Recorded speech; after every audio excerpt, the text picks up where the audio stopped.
let's take flight. Marc D with the C's got the key to life. Retro toys and comics we adore.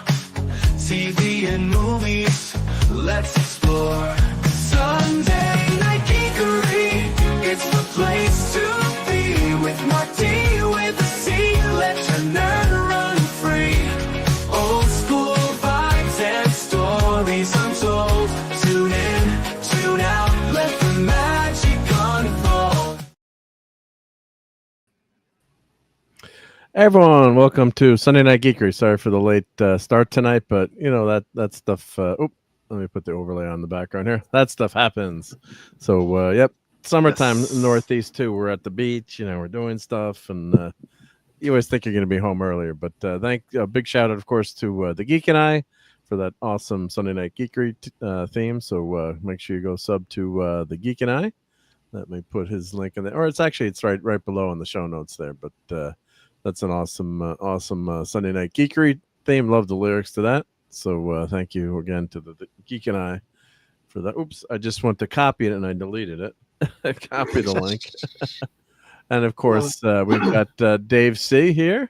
Hello. Hail to Dave C. Hail. Hello. Let's see. Do I have any Godzilla? I don't know. I got to put a Godzilla clip in here or something for you. That would work. Yeah. Yeah, but how about nerds? You sure used Godzilla 1998 for him, right? Oh, Get those nerds! Nerds! What? I'll do the animated one. I love that Yeah. look. That got a reaction out of Dave. There we go. Dude, that's one of my favorites. And Dad Man is here. Dad Man is here. Never that way. God damn it, Mark. Jeez. And Steve Mitchum is here, so we got to play this.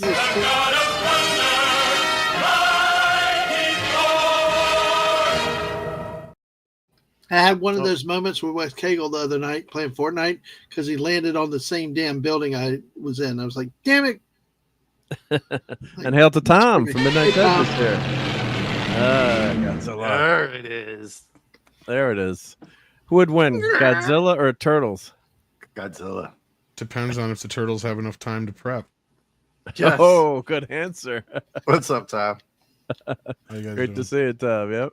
How's it I mean, going? they've taken out multi-dimensional beings and Krang in that big suit. I think they might have. They have a chance. They have a chance. Very true. Very true. And happy Sunday to Daniel Barry. How's everybody doing? Hey, and Phantom Outsider 6488 is here. I don't know who that is. Who is Phantom Outsider 6488? I don't know. Should we trust that guy? Should it be Phantom Outsider 616? Yeah, I know this YouTube thing with YouTube thing lately. Yeah. It's weird. So what's up with the numbers? It's just I guess it's just a screw up on Everybody's their username or their actual account name instead of their username. Yeah, for some reason. Started doing it last week, I think. And is it by design? Is it by design or is it I have by... no idea. But it's interesting. It only seems to be on the larger channels because ours has not had this. My wife's has not had this. We're under 1,000 subs, but it's like everybody over 1,000. This has happened. I did not know that was a pattern. That's interesting. Well, yeah, because I know it's not happening on my channel or my wife's. So, I mean, and other smaller channels. I was gonna say, maybe does it have anything to do with maybe being monetized? No, my wife is monetized. My wife is monetized. She's at 631. And she still has it. It's still normal for her. So that is weird. Special. So they're And hail to makes Suzanne. you wonder what they're up to. Well, like my name is actually like I made my channel. Originally, it was my real name, and then I made Marc D with a C, so it's showing up as Marc D with a C, I guess. Because I don't. But maybe that's like your. So you're saying that's like your channel name versus your YouTube name, I guess. Yeah. Yeah, because I have the 10 at Dave C 10, which is my original like Tom said, account name. Yeah. Interesting. I'm curious to see what I'm going to appear as. You appear as this. No. This is what you look like on YouTube. There, see, that's the Dad Man avatar. Anonymous goat. There we go. So you know what I did last night? I was I wanted to watch Jaws 2, and I thought I had it on my server, and I didn't have it on the server ready to go because I haven't seen Jaws 2 in a long time, and it's not that all things Jaws lately. I got about like Jaws 3 3D? copies of it. Yeah, 3 copies. Yeah, Tom's got it. I'm sure I own it, but I'm like, well, let me get it onto my server, and then I'll just say, let's say I'll rip it on my server now, and I'm like, well, I haven't seen Supergirl in forever. Superman's coming out. Let me watch Supergirl. So I started to watch Supergirl. I haven't seen Supergirl in forever, right? My God! Oh, then you're already prepping for next week. I'm sorry, I didn't mean to interrupt you, but like I just announced at the end of the show that we're doing the Superman movies next week, or I didn't announce it, but I just decided it, so I'm announcing it here. Yeah, awesome. We're doing the Superman movies next week, including Supergirl and Superman Returns. So. Nice. But not including the Snyderverse shit. So there you go. Not the Snyder stuff. like Sorry. it. Anyway, I you're like saying about Brandon Supergirl. I didn't mean to interrupt you so rudely. No, it's all no. Sorry. Hail to Brian Hepburn. Hey, and Wes Cagle is here. Yep. But we got the great Jurassic Park movie coming out too, right? Which movie? Yeah, we did the Jurassic Park movies tonight. The dinosaur movie coming out. Yeah, the new one. With the name Jurassic Park. But, it's like that all. It's like Airplane 2 that had Rocky 44 or Rocky 90 or something. That's what all these movies come. I had Jurassic Park 45. Would watch it. I say they're missing the boat on this thing. There was a logical step here that they missed. Because what is the number one complaint with the Jurassic films?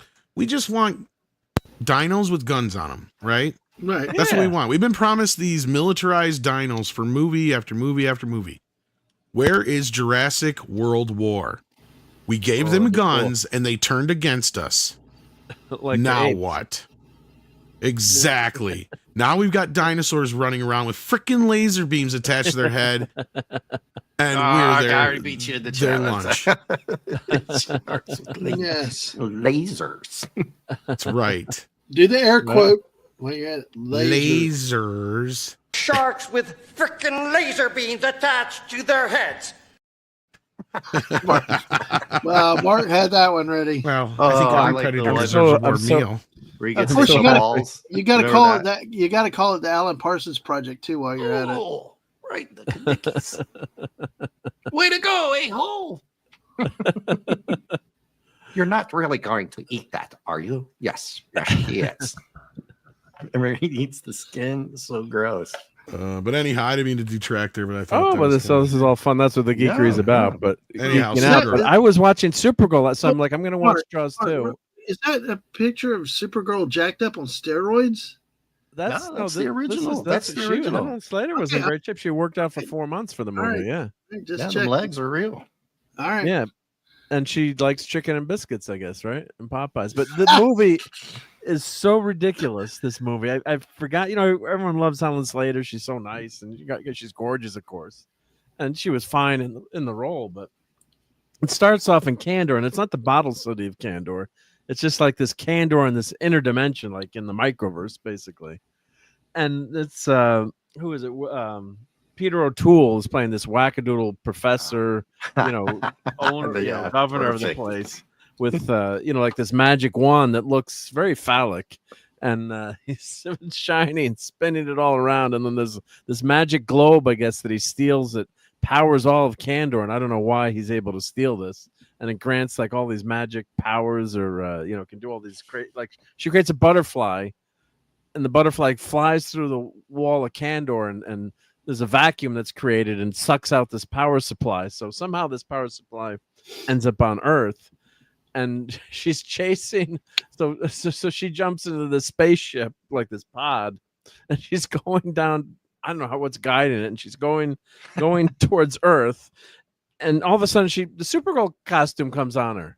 It's like, why the F is a Supergirl costume just appear on Helen Slater in this small teeny pod where you have like no room to change? So basically she can like will the costume white girl magic.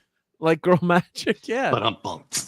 And Faye Dunaway is this cheesy witch that's got witch powers. This leans way into the magic aspect more so than Superman. Absolutely. Oh, total magic. I'm not going to defend the movie by any means. There's a couple, 3 different cuts to the movie on top of it all, which makes it even more confusing. Yeah. Which I don't even think the U.S. cut has been released since video. When did that's the shortest cut? The original version came out in 84. 84. Oh wow. I knew it was 80 something. Yeah, and it was very short. The first version was 94 minutes or something for the U.S. market, and 104 minutes for Europe. And then there's like a 2-hour cut. I think I watched the 2-hour cut that I found, and but I mean that would be the international cut, and that's the most international. That's the most widely seen version. Yeah, common one. Yeah. And then there's the director's cut, which is like I think 20 minutes to a half hour longer. But it's only available in like rougher versions, but like I was reading. Yeah, it's like VHS only. And then there's the guy from Die Hard. This cheesy dude from Die Hard is the love interest in that. And the witch, the cokehead. So the witch, he's playing Ethan. So Harry Ellis and Die Hard. Let me see if I can find a picture of him. And you don't know me, Harry. Don't tell him.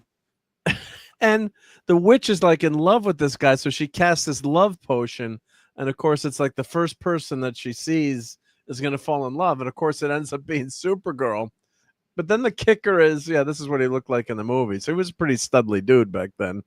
And then she like Supergirl falls in love with him for real after. I mean, Helen Slater is fine in the role, but oh my God, the plot is just. Like you forget about it when you're that far out, and Donnie loves it, including the score by Goldsmith. Yeah, this movie was heavily influenced by Barbiturates, probably. Speaking of Jerry Goldsmith, oh, it's crazy. I mean, what's funny is they're like, okay, we're done with Superman now because Superman 3 didn't do as well as the Cell kinds, and that's the thing is those guys kept making less and less money off them because of what they'd done. Yeah. The first film, so they got to the point where like, okay, well, we still have the rights to Supergirl. Let's see what we can do with that. And like, this is what happened. Yeah, there's Faye Dunaway. Oh my God! So she's like fighting her as like this witch. It was all this magic stuff, and then Helen Slater ends up. It's like the facts of life. She ends up like she just magically changes her clothes to like the boarding school uniform, and like shows up at the school, and like when the person leaves, she like writes a letter from her cousin Clark Kent, saying that she should go to the school. Speaking of that, who's paying for it?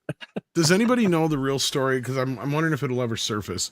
Because we all know the official narrative, but I'm always curious what the true story is. Because they wrote a part for Christopher Reeve to be in this. That was the whole thing. Is that this was supposed to connect with the Superman movies, and Christopher Reeve was supposed to have a cameo, and then he backed out.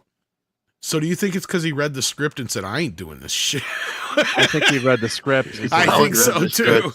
Money. I can't remember what the official reason I think was he just he had other obligations and stuff like that, or he didn't want to demean the Superman character or take away from the spotlight of Helen. There was like a bunch of other excuses out there besides. Could he maybe just read the script and said, I'm good, thanks? I think that's what happened because this movie is batshit crazy. It's harmless, but I mean, it's just when I was Jimmy watching Olsen in it at least. Yeah, Jimmy Olsen's hitting on like a 16-year-old girl in the movie, and then he starts kissing. Well, Jimmy's supposed to be like that's the mistake. Yeah, he's hitting on Lucy Lane. So Supergirl, Helen Slater's character. It was the 80s. It was okay to be a 20-something-year-old guy and hit on a 16-year-old. Yeah, it was fine back then. Right? It was okay, but it was So it was like Starbuck. It was Lucy Lane, dude. It was Lois Lane's younger sister, Lucy Lane, and Jimmy Olsen. Mark McClure is like they start kissing in the end. Yeah, that was the last scene that they're kissing, and Jimmy Olsen was supposed to be young. Oh, jeez. It was technically a college prep school. That is true. It was college prep. She's 16, okay. So yeah. Well, 18. All right, I'll give it a watch. All I heard was kissing. All I heard was kissing and cousins, and I was thinking, what was this in Kentucky or something? Cousins. Tennessee, Kentucky, But anyway, I thought that was brother loving down there.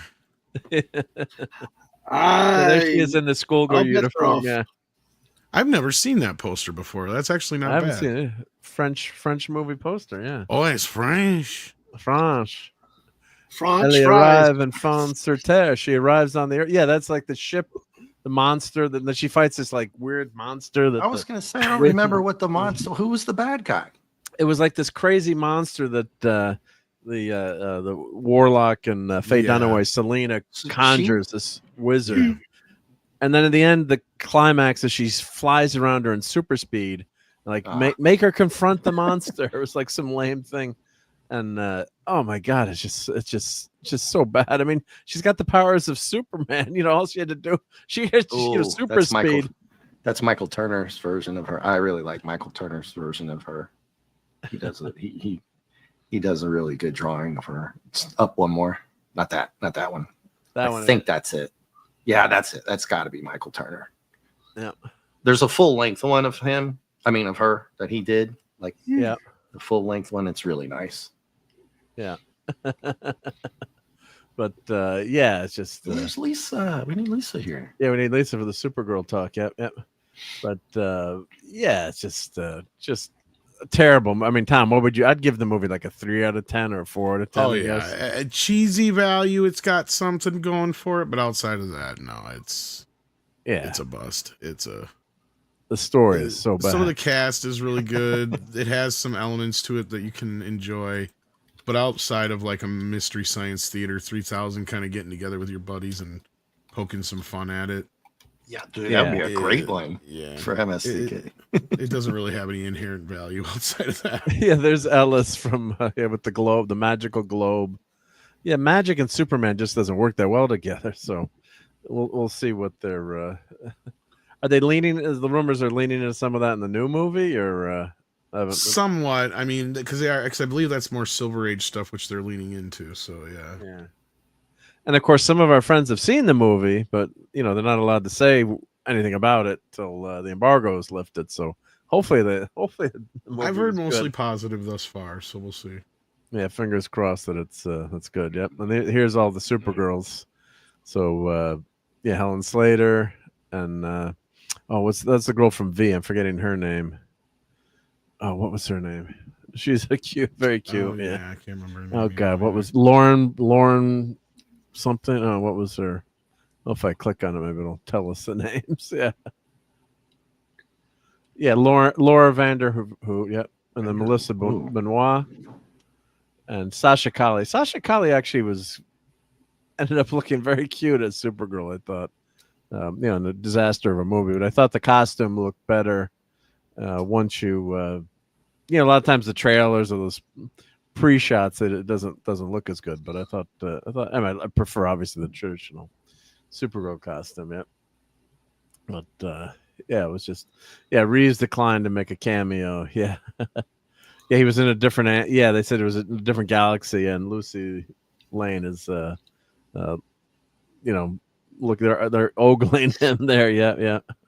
Yeah, Superman and Supergirl, they are susceptible to magic. Oh, thank you, 11 Alpha. Yep, you're much quicker brain than my mush brain. Yep. But the Omega Hedron was the Argo City energy supply. It was not magic, but Selena combined magic with the Kryptonian power supply. Yes, you are. Actually, that is 100% correct, Phantom. Yep, you're right. Yep, that was the power supply. But someone, would think like, hey, the only thing keeping us alive here is this power supply. Maybe we're gonna protect it a little bit more, but this was Mia Farrow, I guess. Yeah, Peter O'Toole. 40 years ago, one of the worst superhero movies ever debuted and marked the end of an era. Oh, just the opening was just all cheesy. Is that the wand there? Yeah, there's Peter O'Toole with the wand. Wow, I don't even remember it thinking like that bad. I don't think I've seen it in 30 years. I don't think I've seen it in a really long time, so I didn't remember how bad it was. So but a great cast, as Tom said. Yeah, it was a very good. The cast was a top. Shit, you got Peter O'Toole in it. Mia Farrow. And Helen Slater was an unknown, and that was pretty much right. Wasn't she pretty much an unknown? So, but you like seeing these new people in movies too. With speaking of which, right. So we're getting the girl from Game of Thrones as the new Supergirl. So, for real? Yep. She could be good. She's a good actress. So we'll see how she does. But you mean Dragon Girl? Dragon Girl, yeah. But they changed actresses, so she was the younger version of. Then they had to switch. Like, what did they switch after the first season? They did the age jump. The original Dragon Girl. No, in the Game of Thrones sequel, or prequel. Oh, the sequel Yeah, part. Yeah. Yeah, well, prequel. Yeah, Fire and Ice. Well, no, what's it called? I know what you mean, though. Yeah, what the hell is the new show? Yeah, Miley Alcock. Yep. Yeah, so she's gonna be in Tom King's. So not the Woman of Game Tomorrow. of Thrones girl. I thought that's the one. Well, I mean, it's the Game of Thrones, House of the Dragon. Come on, brain, work better. Yep. Yeah, late first season time jump. Thank you, 11 Alpha. Yeah, so it was kind of a shock because everyone liked her in the role, and then they had a time jump, and they switched. Had to switch out actors. Yeah, for that time jump. Yep. Yeah, Super was sent right to the Phantom Zone. Yep, and Peter O'Toole's character, he was already there. Well, he said, "I'm going to go." I don't know how they got to the Phantom Zone from there, but yeah. So craziness. Yep. Well, the other big thing we got to talk about tonight is how did Ben Grimm get a beard? Right. I'm sure that's on that picture. Top of everyone's mind. So we're going to play the. I have a slideshow of the FF trailer, but. This is another one of those things where, like, it happens in one comic book, and they latch onto the canon. And if you complain about it, not that I'm complaining about it, I think it's a little strange. It's like, well, don't you know the Thing had a beard, X, Y, and Z. It's like, is that kind of like the Guy Gardner Dumb and Dumber haircut and the female Silver Surfer type things? Well, it's more the female surfer because Guy Gardner always had yeah, Guy Gardner did have that wackadoodle haircut. I know, but dear God, that's still but still bugs you, dead man. That's still wrong. That's not the Green Lantern, I know, but okay. Yeah, yeah. But I mean, it's Gardner's haircut has been less annoying at points too. So that's they true. picked the more annoying one just to get back at Dad Man. Yep. Yes, like Darth rub Maul. it in. Like Darth Maul. So this is a Bleeding Cool article, and I think the article's accurate. I mean, I'm looking around the room at all my Thing memorabilia. I'm not going to ever call myself a uber expert, but I kind of know my Ben Grimm. And I don't. I own this comic that they mentioned, but I forgot. But of course, my avatar, of course, is. Let me put myself on a solo here, but I'm big in it. Yeah, so that's my avatar is the Thing is Blackbeard, right? So that that's the classic Fantastic Four #5 when you watch that or read that comic, it's they mention it in here too as well. It's Blackbeard. Yeah, so spoiler alert. Yeah, and the Thing has a beard there, so that's from the Thing in the Marvel universe is actually Blackbeard the pirate. So so they're showing. I don't know why they're showing FF number 30. Yep. As far as the rock-strewn faces go, to be fair, the Thing has never shown the ability to grow a beard in present day, but the new trailer FF film shows the Thing with some definite facial protrusions, right? So as this happened in the comics, well, it did a bit in the very first pictures of that back in the early 60s from Kirby and Lee on a time travel jaunt that saw Ben Grimm become the pirate figure Blackbeard in the Marvel timeline. And that's my avatar. Because back then I was playing a ton of Sea of Thieves. I'm still playing it now, but I love Ben Grimm. Like, wasn't Ben Grimm Sinbad or a pirate? So, like, that's going to be my avatar for these games. But of course, they're putting, it's a fake beard, Hey, that feels pretty good, he says, right? So FF number 5. So these are some of the screenshots from FF5. This is a different, I don't know what they're throwing that in. That's a different, that's not FF5. That's probably another version. But for the rock beard for the new movie, you have to go to FF605 by Jonathan Hickman and Ron Garney, not Harney. You got to fix that, guys. 600 issues of the first appearance of the Blackbeard Thing from 2012, and said 3,000 years hence in the year 5012. What? 5012. Yep. So the last days of the now ancient Ben Grimm. I say last days. He's still at 100 days left in him. And I think that was back when he turned human for like 1 week a year, and that's the only time that he aged is when he turned human. So he had they gave him like this ancient lifespan, but it's just one of these books where it's set, in the future. Is it canon? I guess it could be canon, but it's set 3,000 years in the future. If Ron Garney's a Terrificon this year, I got to bring this issue to get it signed, I guess. It's just this is really just an alternative, future. And they have been dying, and of course this is a joke. What a revolting development! I've got stubble, I got whiskers. I ain't had a beard since I became the Thing. I got to tell Reed, maybe I'm reverting or something. Wait a minute, these ain't whiskers. They're blamed drinking straws. So it was a joke practical joke that Johnny played on him. Yeah. Right. So there's the screenshot of Ben as the with the beard done by Ron. So they're just trying to interject this in there to say, oh, look, we put stuff in from the comics. Right. What are you complaining about? Right. So they just threw a beard on him for what? A scene? A couple scenes? I guess. I don't know. I don't know that. Yeah. Yeah. It's only fair that he have a beard. He's got a better beard than Pedro Pascal. Yep.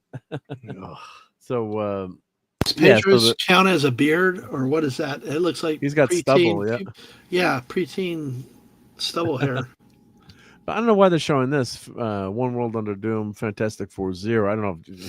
Did he have a beard in that one too, or something? Let me I don't ask, know why they're showing can I ask that a one. quick question in here too, and maybe I'm jumping the gun.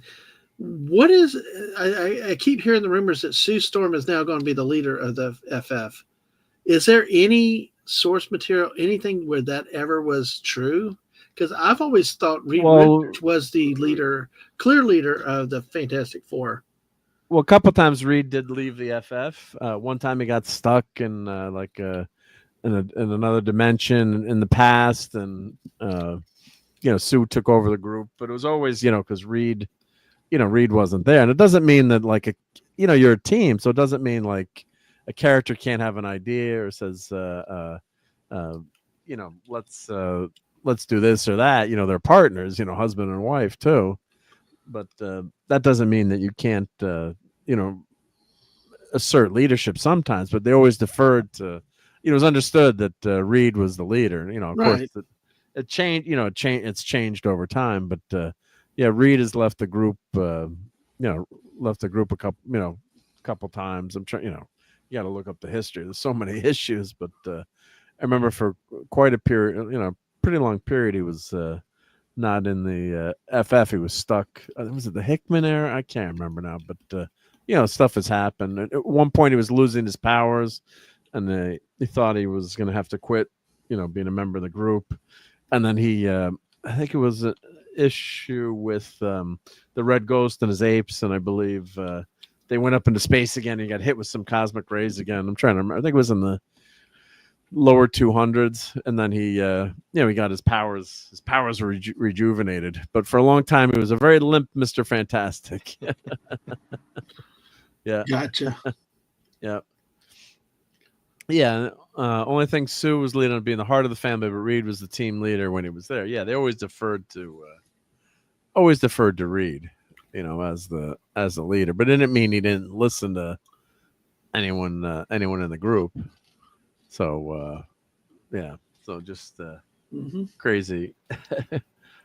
It's just fun, crazy stuff to do this, but I don't know why they, it's kind of like they're trying to tweak the fans or have fun with it. Another part when we talk about the trailer too, it's Clobbering Times is actually in the cartoon, as he mentions. So it's actually not Ben's, battle cry yet, and that's that scene in the trailer where Johnny says, say it, it's Clobbering Time. So it's a joke from the movie, from the cartoon, and it's not even something that he says on his own or came up with. It's kind of I guess it could work out okay if it does become his catchphrase and he keeps saying it, but they're kind of playing it as a joke. Yep. So now I guess they're talking about him with let's see what they mentioned about his beard here. Yep. The thing has never had hair in a Fantastic Four movie before First Step. Yeah, That's the chickless thing, which was a costume, and yeah, that's not a particularly good shot of the costume there either. Chickless was Chickless was good, but yeah. Oh, Phantoms is 197. Okay, so I was semi close. Yep. Where Reed gets his powers back. Yep. That's the Roger Corman movie. Hey, look for practical. It looked pretty good. The only thing they screwed up was with the brow. They really screwed up not having him. They made him actually more like what would a guy be that the skin turned to rock, right? So that that kind of fit, but you're ignoring Kirby's classic design with the squared off face and the brow. They're definitely missing the brow there. Yeah. Oof. So and that's of course the movie that does not exist. Oof. And forced the thing looked horrible. Like the face looks so. I mean, yes, it looks more monstrous, but the thing has a charm. The classic. That's the classic. Kirby look. There's some charm there in that design. It's a monster, but it's not. He's not supposed to look evil there. That guy looks freaking even. None of the rocks are lying the right way. And yeah. So that's much better. Hail to Tim. He says, I heart clobbering time. So let us play this. I just love clobbering time. Yeah, so the thing better say. It's clobbering time. He better say that in the movie, or it's going to be trouble in River City. Or that's when the pigeon poops on him, right? I think when the pigeon lands on him and poops on him in the movie. Yep. So, yeah, did I mention growing a beard here? Yep. Yeah. See, this is the thing. The thing is that growing a beard in Marvel Comics before. Yep. In one issue. Yeah, that's what I mean. Are they just throwing it in there to say, "Hey, look, you said we didn't follow the comics, but look at this. We gave him a beard." And right? Like, okay, all right, and yeah. How's the rest of the movie? I haven't had a hamburger in 1,500 years. Well, no use crying about it. But we can get into Hawk Girl too, or how she looks. Her outfit did not look good in the latest trailer. It was all loose. No. Yeah. Hawk Girl is tall, right? Tall, powerful. Yeah. I let you defer to that, Mark. You're the FF guy here. I'm not. I'm just telling you what I see and what I like and what barely I know. I didn't like Hawkman's portrayal in Black Adam either. He was kind of a dick. He was kind of an a-hole. Just, you know what I mean? And the Hawk Girl, and I was like, what? No, she's like really. Anyway, I'll let you deal with that one. Yep. Hello to David Jones. Teleports to the streams. Hey, welcome to Sunday Night Geekery. Yep. So, that's just one episode. Yeah. So in this run of comics, Reed Richards, Valeria Richards develops a formula that allows Ben to return to his human form for 1 week each year. So that's why he lives so long, because he only ages in his human form. Yep. So he lives for thousands of years. Yep. So while Reed Richards witnesses time traveling in the future in 1,000-year increments, Grimm's rocky beard also grows to impressive length before he finally dies of old age. Yep. The implication here is that Grimm's beard only grows during his week-long intervals as a human during the same period that he ages. Consequently, the fact that Grimm is seen sporting a beard in FF for steps carries some significant implications. Is there time travel in this movie? Is there something that happens? Yep. I don't know, just kind of crazy. Like, because whenever he transformed, he never have a beard. Yep. So. And then how the hell is he going to shave, right? So I know this is a bit destined to put some tribute to Marvel Comics. Put a Kirby tribute in there. Do something, Jack Kirby-esque. Not give him a beard. I mean, it's a one-off issue. So, why wouldn't he shave all human, right? You could shave while you're human for that week. Yep. So I don't know. It's just one of these. Yeah, am I upset about it? No, I just think it's a weird weird thing to just gain attention, right? So we're talking about it, right? So Well, they put it in there, so Hey, all publicity is good publicity, you know. right? Yeah, well, they put some. Yeah, I mean, they put it in, so there you go. Yeah. Yeah.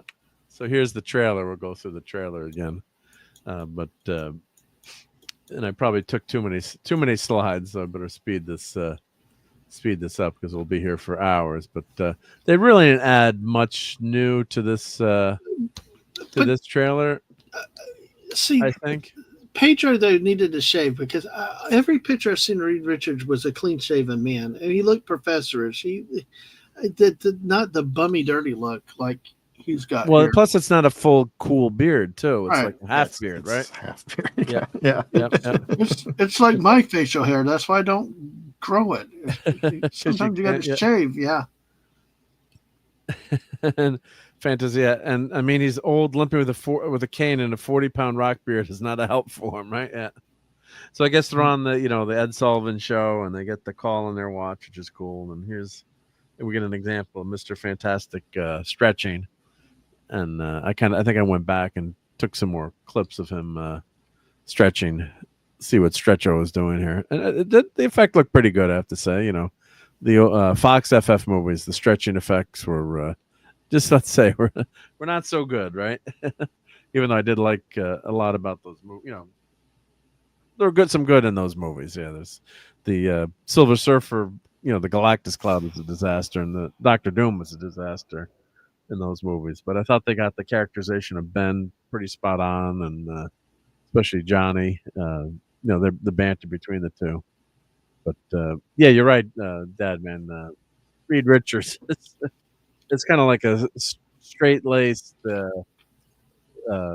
professor type. Yeah, without a beard, like that. So yeah, like classic. Let's see if I can. Like this is a classic Reed Richards. Oh, Yeah. yeah. But this is like a classic. That's Reed Richards, right? Yeah. Exactly. Right. And of course, this is funny. Tan, don't burn, copper. Oh, that used to be down in Miami Beach. They actually used to have that. I don't know if it's still down there. Well, not Miami Beach, but I never saw the Guy cartoon ad. I've only seen the. Well, yeah. Well, they can't do the girl anymore. They don't do the girl anymore because it's. Yeah, you can't. You couldn't do that. Yeah. So yeah, Guy, it's okay. It's like the younger. It was a younger girl with a different kind of dog. No, I'm old. Oh, it's Crypto. Yep. Official lotion of the Fantastic Four, and there's a very futuristic building here. So I guess, obviously, we found out by now they're in the different universe. But I thought that was funny. That's pretty funny, right? Yeah. Well, Mark, I need to go ahead and just drop real quick. Okay. Yeah. We got a long week coming up, but you got Tom and Dave here, so yeah. I'm in good hands. Yep. Yep. Exactly. I'll catch you guys. Misses, yep. I will do that. Yep. I'll catch you later. Bye, guys. Hey, have fun. Take care. See you, man. Thank you, Dadman, and everyone. Let me put Dadman's link in the chat here, and the misses. Yep. Let me grab their link. Yep. So yeah, but if you notice here, see it says King Dry Cleaner. So is that Jack King Kirby? Hopefully, I'm assuming that's what they're referencing there. So that's okay. That's kind of cool if they're doing that. So let's see here. Let's put Dadman's link in the chat here. Oh, go to comments here. Well, I'm not going to post what Tim said from laughing at it. Yeah, Reed would usually get stubble. Yeah, after the marathon lab work. Yeah. Reed was portrayed with because he didn't bother to shave or didn't. I'd be up for like 2-3 days. Yeah, doing work. And this is the Alex Ross. This is like a classic Reed Richards look there. Yep. Oh wow. So let me get Mrs. Channel in the chat here. Let me put her link in that chat. All right. So make sure you sub to Mrs. Dadman. That's all right. And let's of course play play Where Did They Go? Yep. For Dadman. Yep. Of course, I love that one too. You love that one too, because Dave, you're in that one. Yep. Yep. But what, 4 years ago? 3 years 4 years ago? ago. Yep. 3 years has it been already? Yeah, here we go. Where'd they go? Right there. Oh, screw you! And I think Tom's got to head out soon too. So, Oh, we're gonna link. I can pick it up. I'll stick around for a few more minutes. stick for you. around a few minutes. Okay, good. Yeah, because I want to ask So, you. but what's the I one do have thing something wanna- to show you. The Superman comment. I want to get Tom if you heard this while he's still here. What's Whenever that? we get to it. What the android said about crypto? I did not hear that, Dave. Yep. Yeah, I was waiting for you to switch Yeah. whenever you were done. Yeah, with the stuff here. So. Oh, we can say, but well, I guess we can say what it. Yeah, because Tom probably can't stay too long. But what was? Oh no! He Did said you if see he said if clip? crypto, he didn't care. The one of the robots said if didn't matter if he didn't care if crypto died or something. It was something like that. I want to make sure if I got it right or not. That they were in the cave and Superman's just kind of acting kind of funny. I mean, like he's kind of like, oh, he's acting. You'd have to see the clip how he's acted, but one of the androids or robots, whatever you want to call it, said something about we didn't care if he crypto lived or died. I'm like, did I hear that right? Ouch. I don't have it. If anybody can confirm I think I saw that. it. Yeah, I think saw it's it on meant in a X. little bit of humor because they're robots or whatever. But yeah, Yeah, Yeah, he was, but he some was pretty. humor, Yeah, yeah. he was like all deadpan about it, and then they switched. I don't know. It was just. I was like, what? It was like, no way they said that. But Oh, I got to show you guys something I found near the beach today. Let's see who I'm sure someone will recognize this pretty quick, but let me make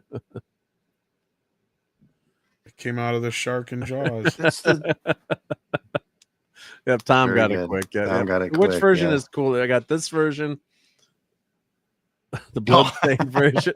That's pretty cool, isn't it? you should have a version with teeth marks in it or something. Yeah. Yeah, that's pretty cool, dude. You like what does everyone like better? This one or this The one? bloody one, yeah. You like the bloody one? Which one Oh, do you yeah. like, Tom? Well, the bloody one's supposed to be all like dinged up, ain't it? Yeah, this is a 3D print, so it's not. I probably could melt it. cool.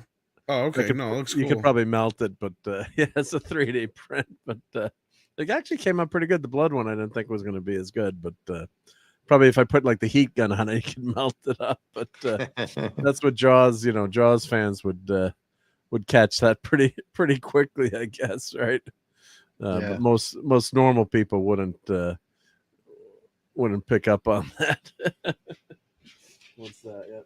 Yep. The other thing that came in the mail today too was, I love it, was with Amazon says the Gorn will be arriving soon. I tried to get a Gorn? screenshot of it, so I got this Gorn. It's a You got bendy another Gorn. one? Yeah, it looks pretty good. It was a What's- bendy Gorn. I didn't seen it before. but it Oh, looks, I've got I the thought one the you box- have. The Yeah. other one. The Playmate. I don't know if it's called Playmates or that's way over there.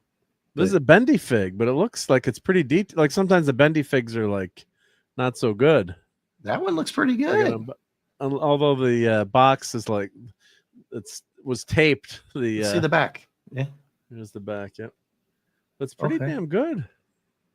It's a good bendy fig. Yeah. You gonna take him out? Or?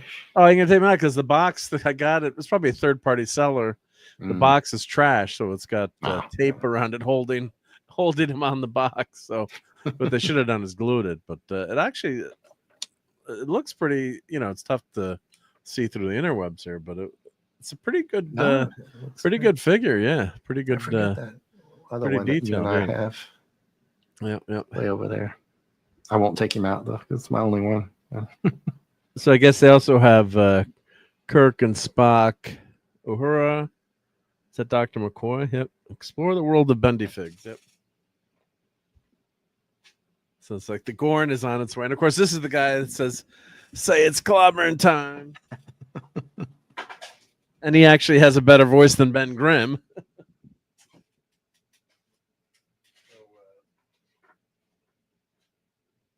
It's like, I don't say that. That's in the cartoon. I'm like, come on. Nah, dude. Well, his voice is going to be a problem through this movie anyway, right? It's not the too many best. people not like the it. Best voice. Yeah. But I should play that. Play that clip. Let me play that part of the clip. Let's see if Come I can. on. Yeah. Yeah. Let me bring that over. I'll play it. Yep. Let's play this. I got to stop the share and then share the screen. So I got to share the audio, but yeah. I'll have to clip that, I guess. Yeah. But the guy's voice who's in this sounds pretty damn good. Should have used him for more. Yeah, let's see. It's clobbering time! That's just in the cartoon. That's just in the cartoon. Let's play it again. Yeah.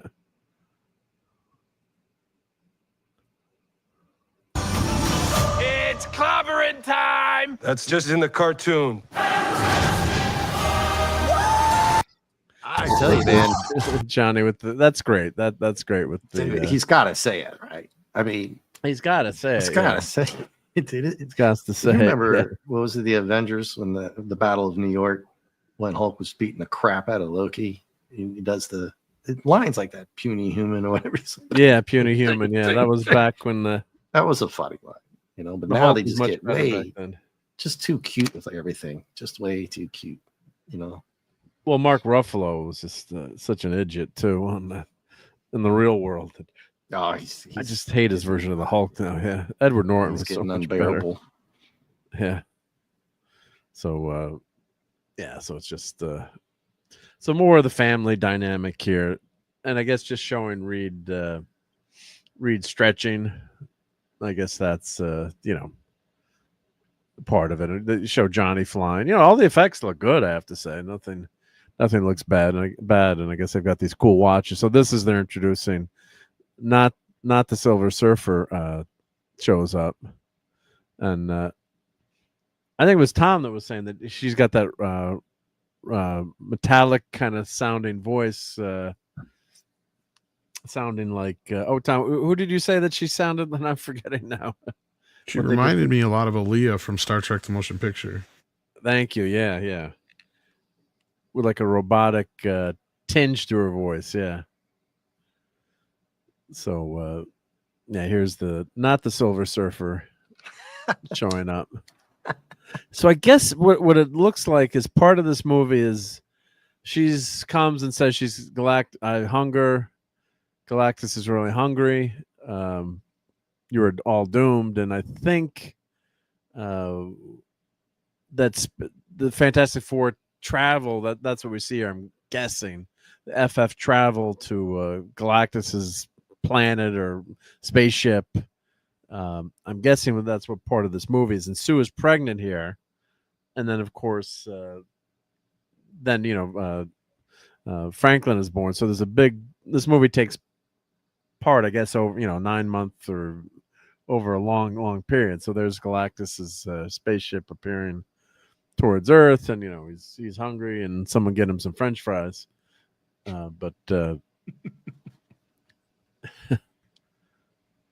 So I guess this must be landing on. I guess it's Galactus isn't a planet, but a spaceship. I'm guessing that's the FF going to investigate. And as Tom said, like Aaliyah, like very Star Trek, which FF has a huge sci-fi element, obviously. Very Star Trek: The Motion Picture vibe with V'ger here. Doesn't that kind of look like TMP a little bit, or Evoke? That backdrop, yeah. Right. And she has a similar relation to Galactus as Aaliyah's drone did to V'ger as well. So it's kind of a. I wonder if it isn't an homage, but yeah. Yeah. That kind of struck me as, since you mentioned that, I'm like, yeah, that kind of looks like Kirk and the crew, when the Enterprise, they dock, with V'ger, and the bridge opens up and they're walking on the spaceship, and, the whole planet unfold, where V'ger is contained unfolds. I guess so. Sue she's pregnant in the spacesuit there? It looks like she's kind of pregnant in that spacesuit. She's going on away missions? I guess so. Yeah, Storm, yep. Wow. All right. It says Sue Storm. I guess, are they married there? Or she goes by Storm? Should be Sue Richards, not Sue Storm. So I'm guessing that's Galactus there, and the guy is really hungry, so his head fell off. I don't know. Or is that? Oh no, they're panning up. No, that's just his his chest plate. Okay. Yeah, his chest. Okay, I'm like his head. It was funny. Our It pets- looked are like falling. that from that angle though. Did For it a look minute, they like- was like, "Wait, what?" You cut off Galactus's head. I guess he's not having a good day, but yeah. So that must be that time jump. So I'm guessing that's what Terminator 3. Yeah, with hair. Hmm. Why'd they make her bald? Come on. Why do beings covered in silver need hair, right? That would How do really you feed stop- into the Aaliyah thing too. Yeah. Oh, Right? dude, yeah, yeah. Good point. And does her hair move around? Like, does it style? Does it like it goes from one side? Is it always on that like stuck there like metal, or how does her hair work? Right? I'm like, that's kind of weird. Yep. Yeah, So exactly, Phantom. Good point. Do you see what he said about that, Mark? You brought that up. In a checklist. Oh, that's cool. Yeah. He would have No, nailed it. his new one. His new one. Yeah, but that guy had a good voice. Is it the show scene where Sue goes into labor in a ship? So I'm guessing Leader Sue goes into space to fight it almost full term, because why not? Well, she's got force fields, Phantom. So yeah. Just like Jessica Drew in Across the Spider-Verse, and she's swinging around with like 8 months pregnant fighting crime. Yeah, make Madam Web a teenager. Who cares? Yeah. So this kind of looks cool. It looks kind of dystopian, though. Kirby's artwork would have been much more colorful. I mean, they've got the machinery, but Galactus is pretty. He's a pretty bright dude, so bright in colors. I mean, And it's a retro movie. The whole thing is themed that it's retro. So they went really dark with that. Yeah. So who? I guess is that Sue getting carried in here? So Sue is going into labor here. I guess. So there's Herbie. I guess they're on their spaceship, and I'm assuming that's. I should have clipped that more, but I guess that's Ben carrying Sue. I guess. And get us out of here, Ben. Unless is that Sue at the. Who is that? With Or maybe they're carrying. Maybe that's the three of them coming back. Maybe Sue's getting carried. Do you think there's 3 people there? Or is that 4 people? I don't know. Ben, get us out of here. Yeah, So the costumes look cool. Stick out. His eye still. His brow doesn't stick out enough. Just what do you think, Mark? Right there. Yeah, it'd be tough to see. Little bit. Maybe. Yeah, I get it, but Yeah. with that angle, it'd be fine. So let's punch it. Engage. So I guess that's Galactus's spaceship. I'd say they gotta have the Watcher in this, right? You need the Watcher, and you need the ultimate nullifier, right? That's how Galactus should be defeated. But it's probably going to be by the power of one, or some acolyte stuff. The power of many. So I'm assuming this is the FF coming back to Earth. Their Earth, with news of Galactus. And wow, these guys all have lightsabers. You could turn those flash handles into lightsabers. I wonder if someone should tell them that. Make a lot of money there. But that's what the original lightsabers were, all flash handles.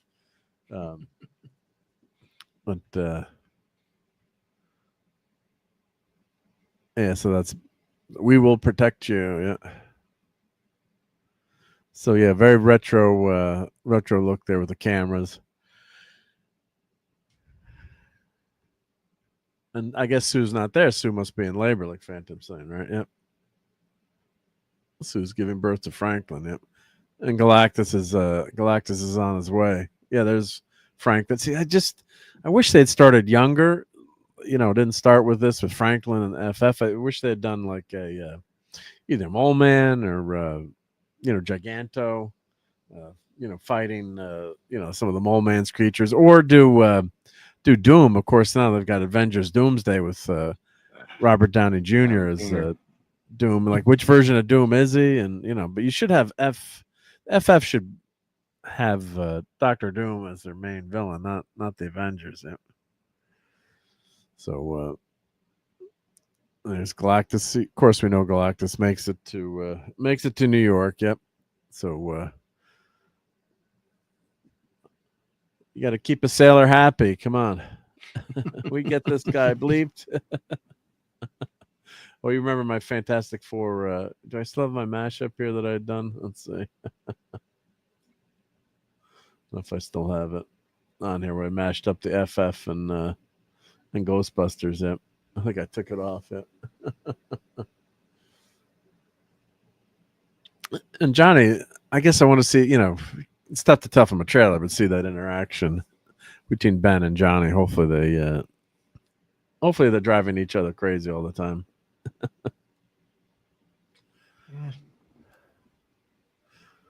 And Herbie, I guess, is Herbie looks good, although I think the eyes as a data tape are ridiculous, but that's fine. And there's the FF car, and I guess you see this fly now. Yeah. Yeah, I think his tie is, that's a lot of times when you're working in the lab or something, you would tuck your tie in. I've seen that look before, done that before too. If you're working on something, yeah.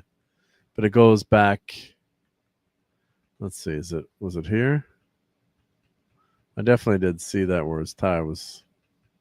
Well, it's further back, but yeah, you do that a lot of times when you're working. You tuck your tie in, or when you're eating spaghetti, or just take your tie off. Yep.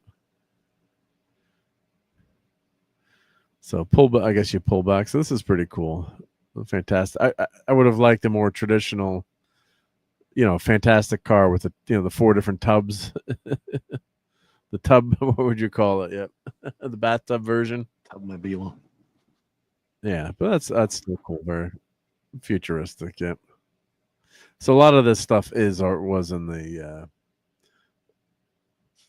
previous trailers. I show you a little bit more of Galactus walking here and not paying any attention to the city buses that are costing taxpayers thousands of dollars of damage here.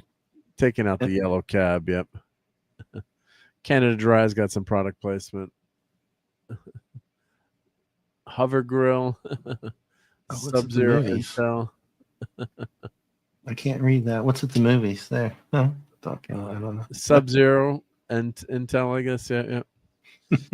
I mean, the set design looks very cool. I'm getting this is all green screen, I'm assuming, or the volume or CGI, but they do a nice job here with the retro 60s futuristic look there. I wonder if we're getting any other Marvel Easter eggs in this, but there's there's Franklin Richards, obviously. Yep. And he's what a history Franklin Richards has. Yep. Yeah, the flying bathtub. Yep. And Donnie says, yep, Fantastic Four First Steps, July 25th, marks the season 41 finale of Jeopardy as well. 41 years of Jeopardy. Wow. Jeez. Yeah, Galactus is not a fan of public transit. He skipped those turnstiles. Yep.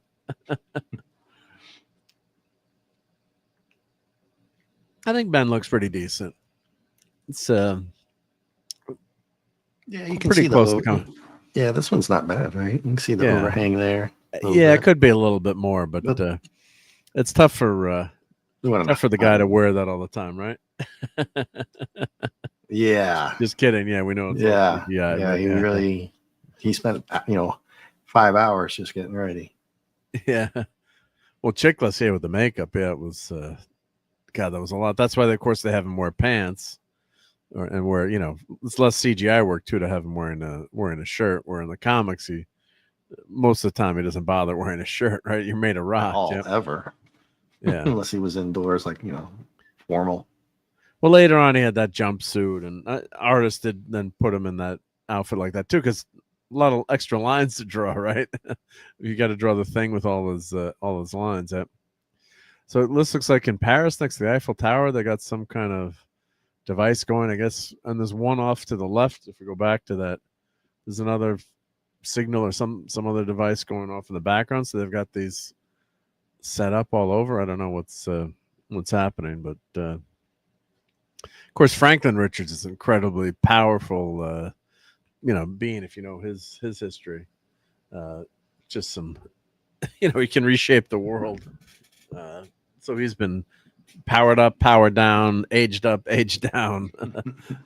You know, what a childhood. Talk about a tough childhood. Franklin Richards doesn't have it easy. Yeah. So he made all the superheroes go away. Remember when they had Heroes Reborn? Oh, what a disaster that was. But he sent all the heroes off to another galaxy. So, yeah, he is a cute little baby. Yeah. But Sue looks very emotional here. So I guess they know Galactus is coming to eat all our French fries and the people with the French fries. Yep.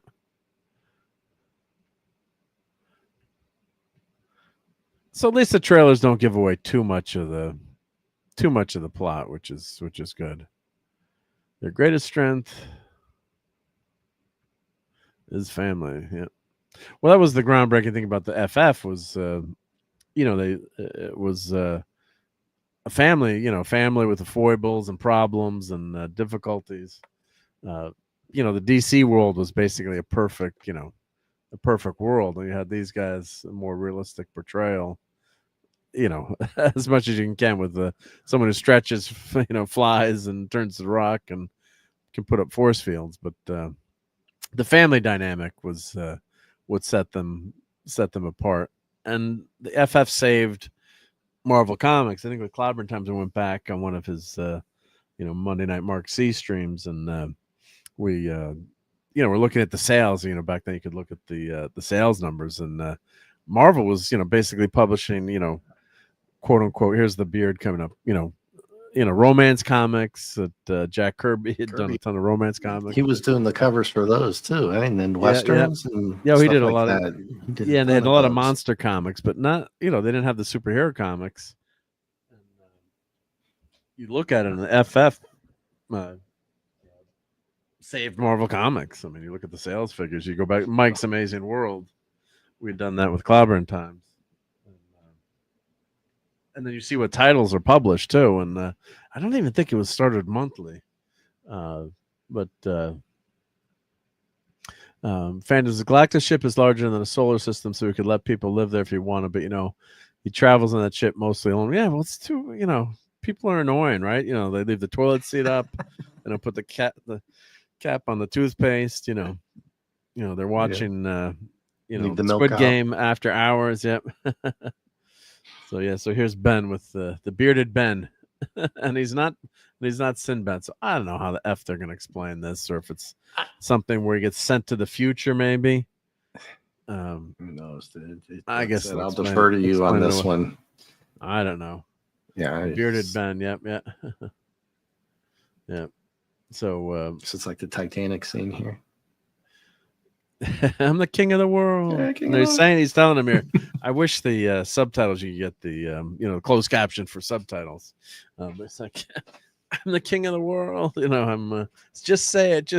So I guess maybe Johnny ends up saying it. I don't know. Like Dumb and Dumber. Just go, man. Just go.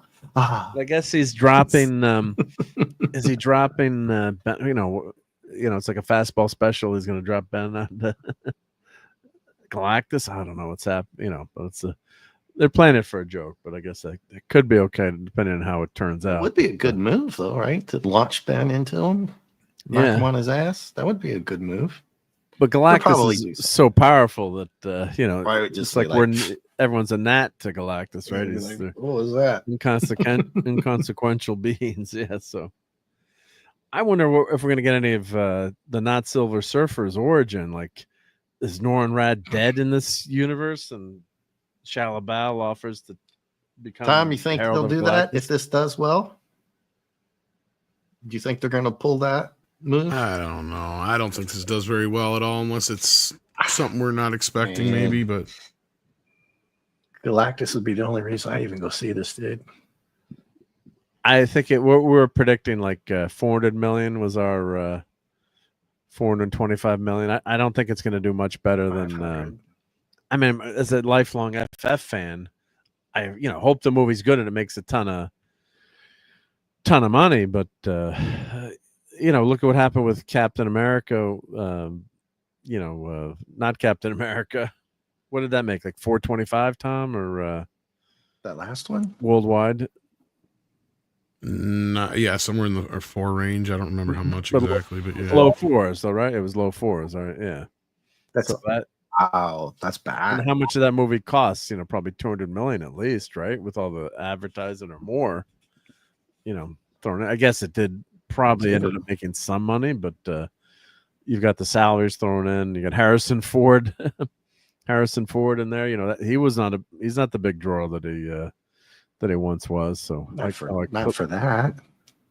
No, it was the Red Hulk. I mean, I clipped the heck out of that. Yeah, so I guess Ben's ready to punch something or do something there. Yeah, I think you're right, Mark. And you can probably use that. That's a move they're going to use. And Ben's going to come down and crush something. Do the superhero lady, bro. Or I think they're going to slam him into Galactus. I'll wager on it. Yeah.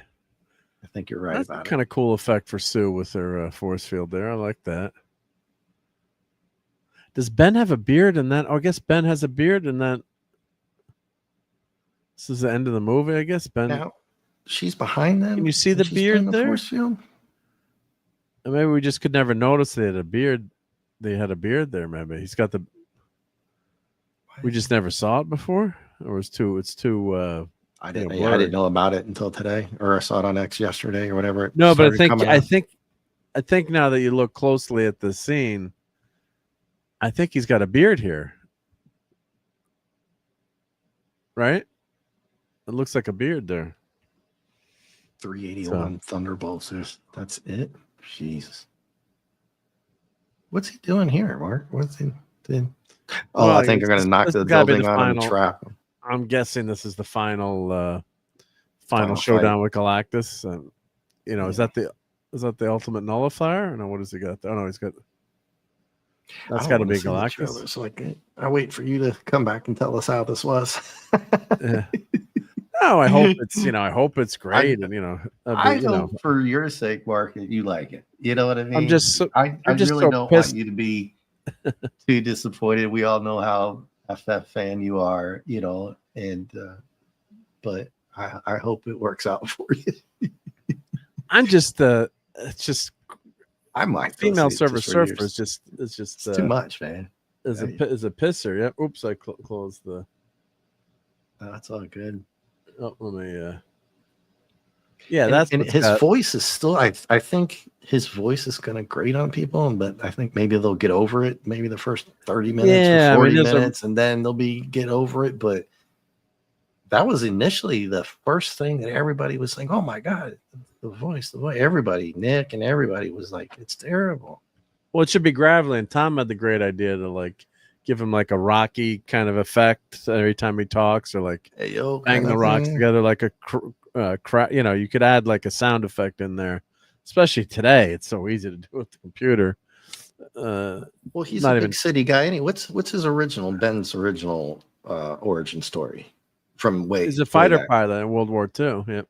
Yeah, so he's a tough son of a. He's no. Yeah, well, he's Jack Kirby. He's Jack Kirby, basically in the. Hey, Metallica man, EXO, hail! Welcome to Sunday Night. So weird about these names is we probably know who that is, but now I have no idea who that is. Is that I'm trying to see the avatar there? Yep. Well, that's what happens. Yeah, if you have a different name. Yep. Well, I don't want to get hit with the. I did a slideshow. Actually, I don't want to get hit with the. Well, it doesn't matter actually because I'm not monetizing this, but. It's Lenrod. See. Oh, it's Lenrod. It's Lenrod. I knew that. I was like, I bet we know who that is. Yeah. It's supposed to be Lenrod. Yeah. Yeah. Welcome to where we're at. Yeah. So this is actually a slideshow. I screen captured the the trailer. Time, real quick. What's up? What's up with Highlander? This reboot coming Sounds out, like it's moving ahead. So I like you to just hang around. I might talk to Mark about that here in a little bit. I wish I could. I got the dog bugging me though, and I got some things I got to take care of here. So, right. But yeah, we got the new casting news on that part, and it sounds like it's moving ahead at Amazon. So we'll see. Henry Cavill might do all right. Yeah, Amazon took that over. It is Amazon MGM. Yeah, they took over. Definitely. Yep. So it's definitely it was definitely Cavill in that movie. Yep. Oh yeah, Yep, him and he even Russell grew his Crowe. hair out.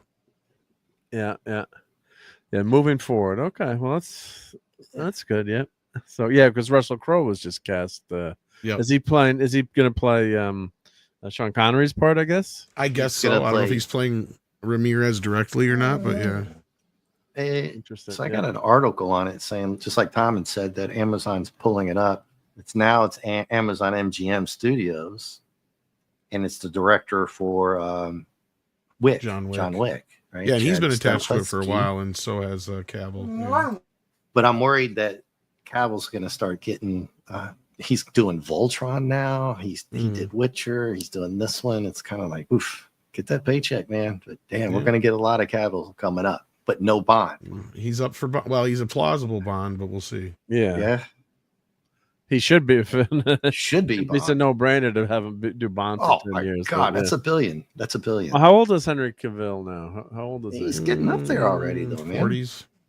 40s, but I mean, everyone looks so much younger than we're looking at like it's 42 years old. Like, you're looking at Sean Connery at age 30, and look how old Sean Connery looked. It's like, let's see. Well, 50 is the new 30, I guess. But right? Yeah. I mean, yeah. So, Crow better get on that. All right, that boys. machine. I'm sorry I have All to right, run. well, But I thank got you this for being dog here, who's Tom. getting antsy. So yeah. All right, Tom. take care, guys. See you, man. Have Take a care, good night. Tom. Yep. Thank you. Yep. Yeah, Great having Tom here. Yep. Yeah, Sander Hammerslag, I think I know who you are too, because I recognize that name. But just so confusing. Mark and I don't know who you are out here. There's Claude Paris, so we know that's Claude. Hey, Claude. Well, I know Sander. Yep. We know Sander Slag, and Yep. that's Lenrod. So, Mark, I was going to be like, Hey, okay, Claude. Yep. when does an actor, you can't turn down $1 million to do a good or a movie, right? Or can you? Yeah. I just wonder if with Cavill not doing Bond, he's picking up Voltron. Have you heard about that? So he's not doing Voltron, or No, he is supposed to be doing Masters of the Universe and Okay. Voltron. Yeah. So I'm like, wow. When do you get like burned out on guys? Well, you can be doing this kind of oversaturated. Like stuff? everyone says, there's too much Pedro. So It was way too much Pedro. Now I'm worried Yeah, that Cavill might be way too much Cavill. But yeah. My thoughts on this are Highlander. Holy crap! And let me show you. I pulled out. I've got the original steel box here for it. All right, the Immortal Collection. Is that Highlander Blu-ray 2. or DVD? Oh, or, that's the DVD one. I've had this forever, dude. This is old school. I mean, there's nothing even on the back of it. I think I have that. If it was a DVD, I think I have that. Yeah. Yeah, this is just a DVD. I think I have the Blu-ray. I'm not sure. I have Highlander 2. Just don't tell anybody. That doesn't exist. Yep. It's funny to watch. It's hilarious. But Yeah. I don't know about this whole. I was telling JT Kirk about. I just kind of feel like Cavill. Everybody's really excited. I have a site that are talking about it. I don't need to show it on screen. One, they're talking about all this crap about. Oh, this is like the Man of Steel reunion. I'm like, what? No, this is Highlander. The reboot in Highlander. Don't even bring up that crap. That this is the. Well, they're gonna. Before Tom left, I should ask him if he knows that they're gonna have the Queen music. But yes, how could you have supposedly, or they think mostly that they're going to try to use something from It's a Kind of Magic or other albums, and I'm thinking, Mark, well, it's going to cost a lot of money because Queen is very expensive to license. But then they don't have to pay anybody to do it. No, but I mean, it's cost. Right? One of my buddies in advertising told me that Queen is up there in terms of the most expensive music to license for commercial or anything. Yep. Yeah, and I'm trying to figure out if Brian May in the state or if anybody else knows who owns the rights to Queen's music, like who actually who could use. I don't know it. who. I don't know. It's obviously up for. Someone owns it, yep, but they command a big dollar amount. And Sander has a great point here. Why Russell Crowe is Ramirez and not Antonio Banderas? Yeah, Banderas would be perfect. It'd be Ramirez. Although freaking great. In the original Highlander, the first one, Ramirez is actually Egyptian, if memory serves. But yes, I think Antonio Banderas would have been a great pick. They call it in Spaniard, though. I think, right? Am I wrong? Yeah, but he's actually turns out he's a Spaniard. Excuse me, Egyptian. His origin is Egyptian. When he, if I'm remembering my. And I just see somebody's argument was, oh, Russell Crowe played a Spaniard. It's a totally different movie. Just because he was good, awesome in Gladiator. Jeez, that was great. I thought it was an awesome movie. But I don't know, man. Christopher Lambert wasn't that well known, I guess, right? When he was made that movie. Because you just mentioned it a minute ago. He wasn't very known. And hail to Oliver Belamonte. I don't know. 7077. Yeah, the way they're doing the names now. Yeah. Yeah. Hello. But, I just, as people are saying in the chat, there can be only one. It's like, there's no need for a freaking Highlander reboot. I mean, hopefully they do a nice job with it, and Cavill is great in it. But into talking, who the hell's going to play the Kurgan? It's a reboot, not a remake. So they're not even. I think they won't even touch the Kurgan here. They might. But it's a reboot. So who knows what kind of timeline? There's hints that they're gonna. It's gonna be a continuation, but you can't because Ramirez got whacked.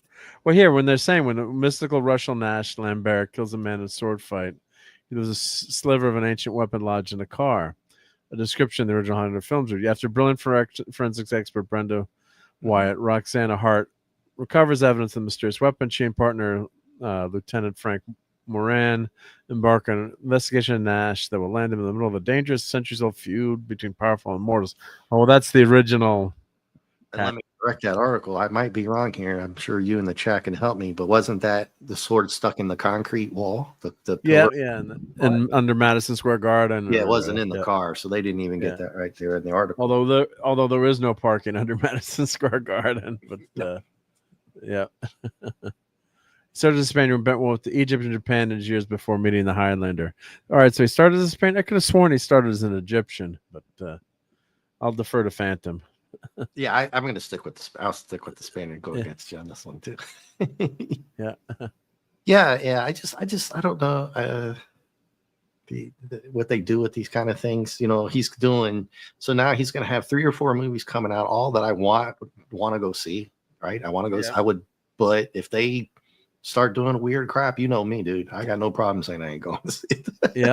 If my channel was different, maybe I would do it, but I'm not going to do it just because, But Oliver, if they're doing Voltron, sorry. I was just saying, but I'm reading Oliver's comment. Yeah, he says, "My brother and I mostly favor Cavill to be the next Bond, even at 42-year-olds. Sure, Former Bond actor Roger Moore was 45 in his debut as 007 in the 1973 Bond film Live and Let Die, which I loved, Live and Let Die. And he said he worked out a lot to do that movie. Like he got into a much better shape, which is funny, like the shape that actors get into now, which is ridiculous. But well, and Cavill's going to be in shape because he's doing all these roles. And if he's going to be He-Man, he's not going to be. I mean, you remember how big he was in Man of Steel, right? Oh, well, yeah. I mean, yeah, but these, modern day people are in much better shape. I mean, when you talk about someone, that's why it was such a big deal. And like Stallone was in great shape, in the Rocky movies, he kept getting in better shape. Better shape. Was it Stallone, 2 or 3? It was Stallone. He was 3. jacked. Well, 4 was the one with Ivan Drago, Dolph Lundgren. Yep, that was that he was in insane shape for that movie. Obviously, I'm assuming on steroids. Old Mr. Crow has got a big old granddad beer guy going on. So God bless him. Yep, he's got the dad bod. Yep, he definitely. I happened to watch that Exorcist movie that he did. He's not in great shape. But anyway, Sean Connery. Someone said Sean Connery looks so old at age 34 that he could have been a high school. Could be cast as a high school junior in a 1970s movie. Yeah. Yeah. Oh man, he did it. Connery is timeless, but he did. But just in general, the way people age today, it seems like they, don't age nearly as quickly. Yep. Well, I remember Richard Gere aged pretty well, over the years. He was one of those types, right? Yeah. I was thinking of one guy, but I can't think of his name. He was doing well and then fell off fell off the proverbial cliff. It's like one day, it's like, wow. But that's the way it goes. So I don't know. I just thought I'd bring that up, Mark, and see what people thought in the chat, and see what you thought about it. We'll have to wait for more, to come out. But he's doing He-Man and Voltron, so that's going to be interesting. Voltron should be fun. Yeah, Voltron should be fun. Yep. I'm actually kind of looking forward to that. Yeah. Well, the special effects now too. You can do it. Yeah. So, yes, there's another article I wanted to pick up to read about. Yeah, it's too bad Tom's on here, but most U.S. because he's an expert on this stuff. Most U.S. exhibition execs think traditional movie going has less than 20 years as a viable business model, according to a new survey, which is amazing. Yeah, so I don't know. I mean, you've got like Alamo Draft House and stuff. People are still spending a lot of money to go there. If you, and AMC has been on bankruptcy charts for years now already. Yeah, a couple years when they had that stock run with GameStop. Remember that a couple years ago? Yeah. To help them out because people were trying to undercut them on the stock market. But anyway, these certain movies like Lilo and Stitch and stuff like that are saving them, but it's only one at a time, and the rest are, they're only hoping that. So I mean, I was gonna say Silver Surfer works. Yeah, but I'm thinking. I think it'll make 500, maybe. I don't know. You and Tom are way better at guessing the money than I am. I'm not very good at it. I thought Thunderbolts might have done better. Not very good. I didn't think it was going to do 5. No way. I did like it, but no one cares about the Thunderbolts, right? You've got to have the Marvel universe has to be kicking on all cylinders. That's why Captain Marvel did $1 billion, only because everyone was going to see anything the MCU put out at the time. It didn't matter. And it had how Captain bad it America was. And that movie sucked, and it still made $1 billion because it had the MCU tag. So if you had the Thunderbolts, say you put the Thunderbolts out instead of Ms. Marvel, Captain Marvel, it would have made $1 billion back then, just because of the draw, the inherent draw of having. But no one cares about these. They had to squeeze Marvel in between the end game to make any money. Yeah, well, right? yeah, well, that was a trick.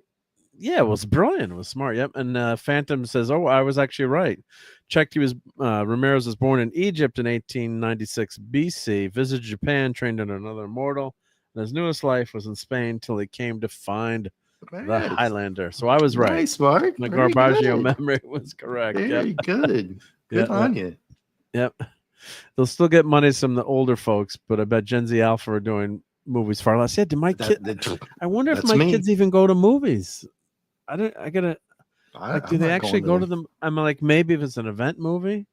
But yeah. I almost went to see Sinners the other day. Almost. Yeah. And I almost went to see Thunderbolts only for you. No, it was at the dollar movies. There's a really like a cool second run. No. Excuse me. Sorry, they have some new ones. They had Sinners over there. Okay, yeah, but we had some movie theaters and that closed, but it was like we called it second run, or it was after the movie had been out like 2 months, but it was like $5 to go see it. Which they was do really like fun too. 3 or 4 secondhand runs, and then actually can get 1 or 2 first runs, or kind of close first runs. Okay, yeah. I think what happens is these companies cheap to go to. Yeah. Well, as soon as they come out, they already know. Oh god! But Sinners did fairly well, I thought.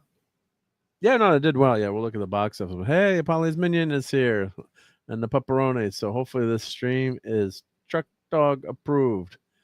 Let me grab my See Me clip here. There we go. Hopefully we got the Truck Dog seal of approval. Let me put her link in the chat so you can follow her adventures. Hopefully everything is well. Safe travels. Mm-hmm. Let me grab her channel to put in the chat here so everyone sub and see the adventures of the Truck Dog.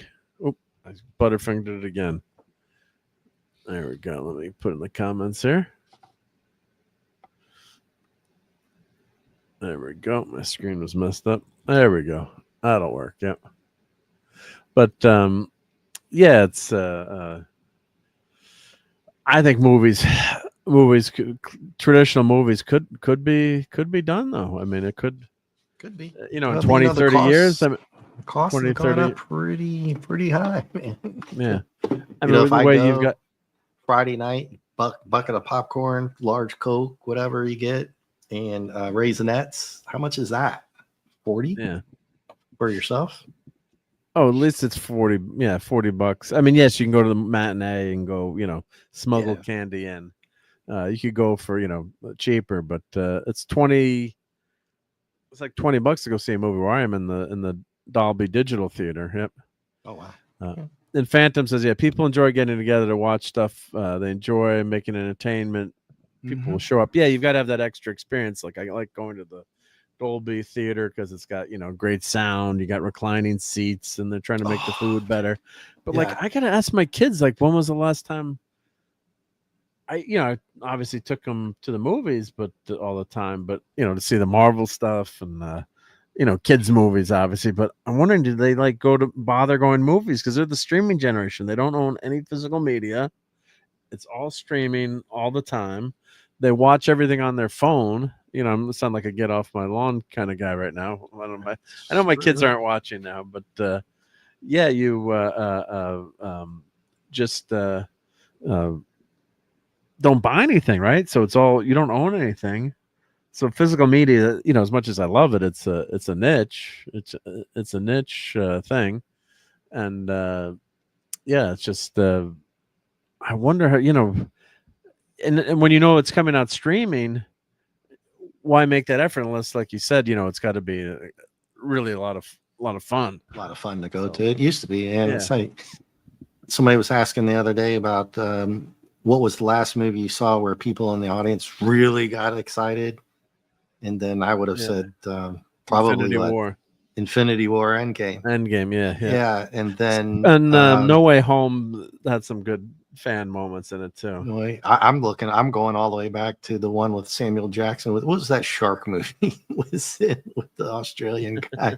Deep Blue Sea. Deep Blue Sea. Yep. Was that it? I remember clearly. Spoiler alert, everybody. Spoiler alert. Hail to Captain Infinity. He's when the shit hits the fan, right? He tries to do this real big motivational speech. And he's backing up, and he's backing up, and he's standing next to the hole. Oh, and he gets eaten, And I saw a guy throw his popcorn up into the air. Yeah, no one thought Everybody's like, oh, shit. Threw his shit straight up into the air, dude. And Phantom here says, see, I'm never wrong because I always correct if I'm mistaken. Would you say, I thought I was wrong once, but I was mistaken. Mark got it right. He burned us, Fancy. He got us tonight. Sanders says, Pupper. Yep. And then Captain Infinity. Some YouTube is screwed up with the names. They're putting up your channel name, I think, instead of your freaking account name. Yeah. Your account name versus your channel name, I think. So I don't know why the U of Tubes is doing that right now, but yep. They're doing server maintenance, so it's your actual login name. Yep. And Oliver says total worldwide film monetary gross of Marvel's T-Bolts was 382. Lilo and Stitch grossed 946 million, while Minecraft movie made 954. Yeah, so we'll pull up that box office mojo, because you know what I'm gonna say. I always bring this up when you do this. If it wasn't for stuff like animation, or superhero movies or anything like that, the movie business, they would be done. There wouldn't be any movie business. Even Sinners was a vampire movie.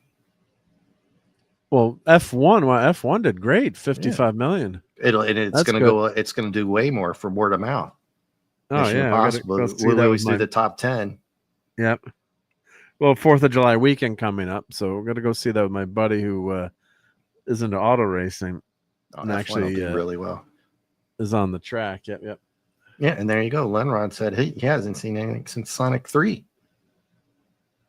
And Barry18706 says, Mark, you're in the same time zone I'm in. What you doing up? Now, is that Harold or is that Geoff? We have no idea who that is. We have no idea. We have no idea. You get to type your real name or your original name in the chat. Yeah. And if that is Harold, thank you for the birthday card that didn't get lost. And it said I gotta send Harold a clip, a note on that. What did the card say there? And Geoff sent me a very cool thing sticker. Holy Sith, it's your birthday, and a patch from Hunting Club Red Sea with very cool Hootie Hunting Club Red Sea 2324 with the sand people on the patch. Oh, nice. Very nice. Speak friend and enter. Yep. And of course, Jeff has a very cool D&D stamp that he sent me too. So we save his stamps. Yep. Oh, Ironcaster would like that. Phantom says last thing I saw in the theater was Deadpool and Wolverine. Yeah. That's mine. That's exactly. And then Godzilla -1, which I don't even I put in a different universe than everything else. So Godzilla so F1, that's a massive hit, 55 million for a racing movie. And F1 is super popular now, especially with the Netflix series that was out. Then I guess Brad Pitt is a 60-year-old F1 racer, which ain't happening because you got to have the world's most amazing reflexes. You know, you like to think that you could still get it done at, I'm 57. It's like it ain't happening. I mean, yes, you still could be in great shape, but and you look at the that's all right. top That's 10, a movie. They're either carry-ons, carryovers, remakes, cartoons, animation. Except for 28 years later, that's a carryover. F1, it's kicking ass. That's going to make a lot more. How to Train Your Dragon. 61 years old, MFer, and he looks that good. Yep. Sorry. 61 years old, Brad Pitt. Ricky, what's the fountain of youth is he drinking? Yep. So he looks pretty good. But yeah, at 61 years old, you ain't getting in a racing car. Of course, it's just a movie. Yep. Oh, and Wolvie puts his mask on. Yeah, that was great scene. Yep. Infinity says, I love physical media. Definitely. Ever since Apple iTunes stole some of my video purchases, I'm strictly physical media only. Yep. Oh yeah, so I was I was at the beach today, so I was trying to listen to the game, and I put it on my phone, and my phone kept overheating. Yeah, I saw he hit 2 home runs. 30 home runs, and All-Star break is 2 weeks away. He's having a monster season. Yep. And last movie I saw was Sonic 3. Yeah, F1, says Oliver, says huge gross of 144 million, yet has a huge budget of 200 million. But with the start like that, I think it's going to do, that's pretty encouraging, right? So let's see, break down the list. It's going to do a lot better. How to Train Your Dragon, 20 million. Elio is a massive flop for Pixar. Yeah. Sucks for them, 10 million. But Megan 2.0, I guess she doesn't have great legs, Megan. That was the breakout horror film, only $10 million. And you don't get the huge revenue like you used to from physical media as much as we like it here. Yep. Yeah, and you can see the top 10. Again, Karate Kids, carryover, Ballerina, Wick, carryover. I don't know Materialist. I think I know that one. It didn't even break 3 million. I don't Mission Impossible, carryover. Yeah, it's the independent movie. It looks like. Remakes, but there's nothing new. Hollywood's made remakes for so many years, but even more now. So, so now they got to make stuff like Highlander, Masters Universe, Voltron, which I think Voltron, if they do it right, it's going to do well. Yeah, so let's see what the gross is for the year. Yep, worldwide 2025. So F1 is already the number 12 movie at $144 million for the year. So, oh wow! First movie is Nenza 2, which is a Chinese movie, which is why Hollywood wishes they could get to the Chinese box office with almost $2 billion in revenue. Minecraft movie. I think Minecraft movie is done now, right? It's still made something. They'll just leave it hanging out. No, but I think it's done running. Box office. I think it's I think it's done. I think it's pretty much. Go back. I don't want to start my free trial. No, come on. What a pain when they do this. You click the wrong Can't find thing. the X. Yeah. Yeah. So, but I think it's had its. I think it's had its run. I think it's not going to make any more money. So I think it's going to be stuck. It's almost $1 billion. It's not going to hit $1 billion yet. But Lilo and Stitch is still going very strong, right? So what did it make? This week was another $10 million. So it should hit 1 billion soon next week, right? Yeah. Yeah. So if you look at the domestic release, how many days has been out? Let's see. Yeah, so it's been out 38 days.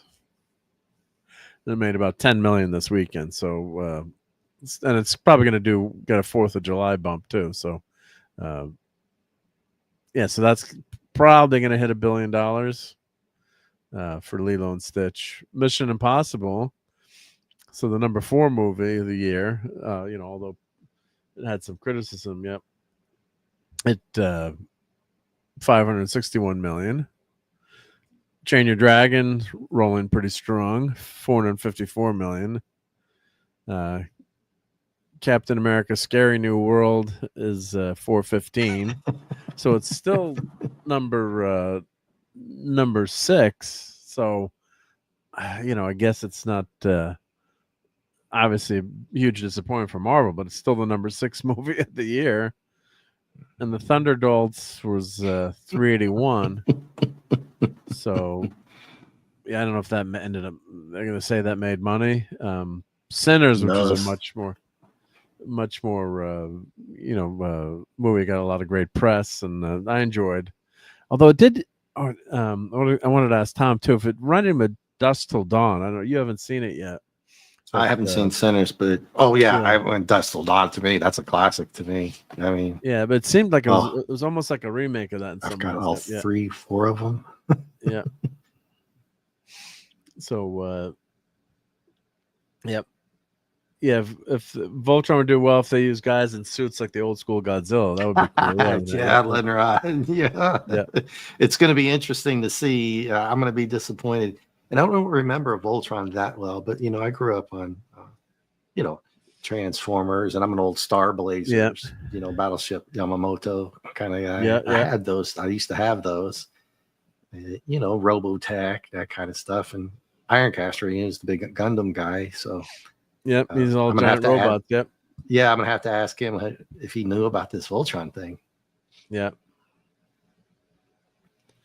So, it's the box office other than Sinners is the only original thing, and the more I watch Sinners, the more I'm like, this is a offshoot from Dusk Till Dawn. It's still a vampire movie, and you see what I mean? Yeah. The F1. Assuming that was rated R. Yep.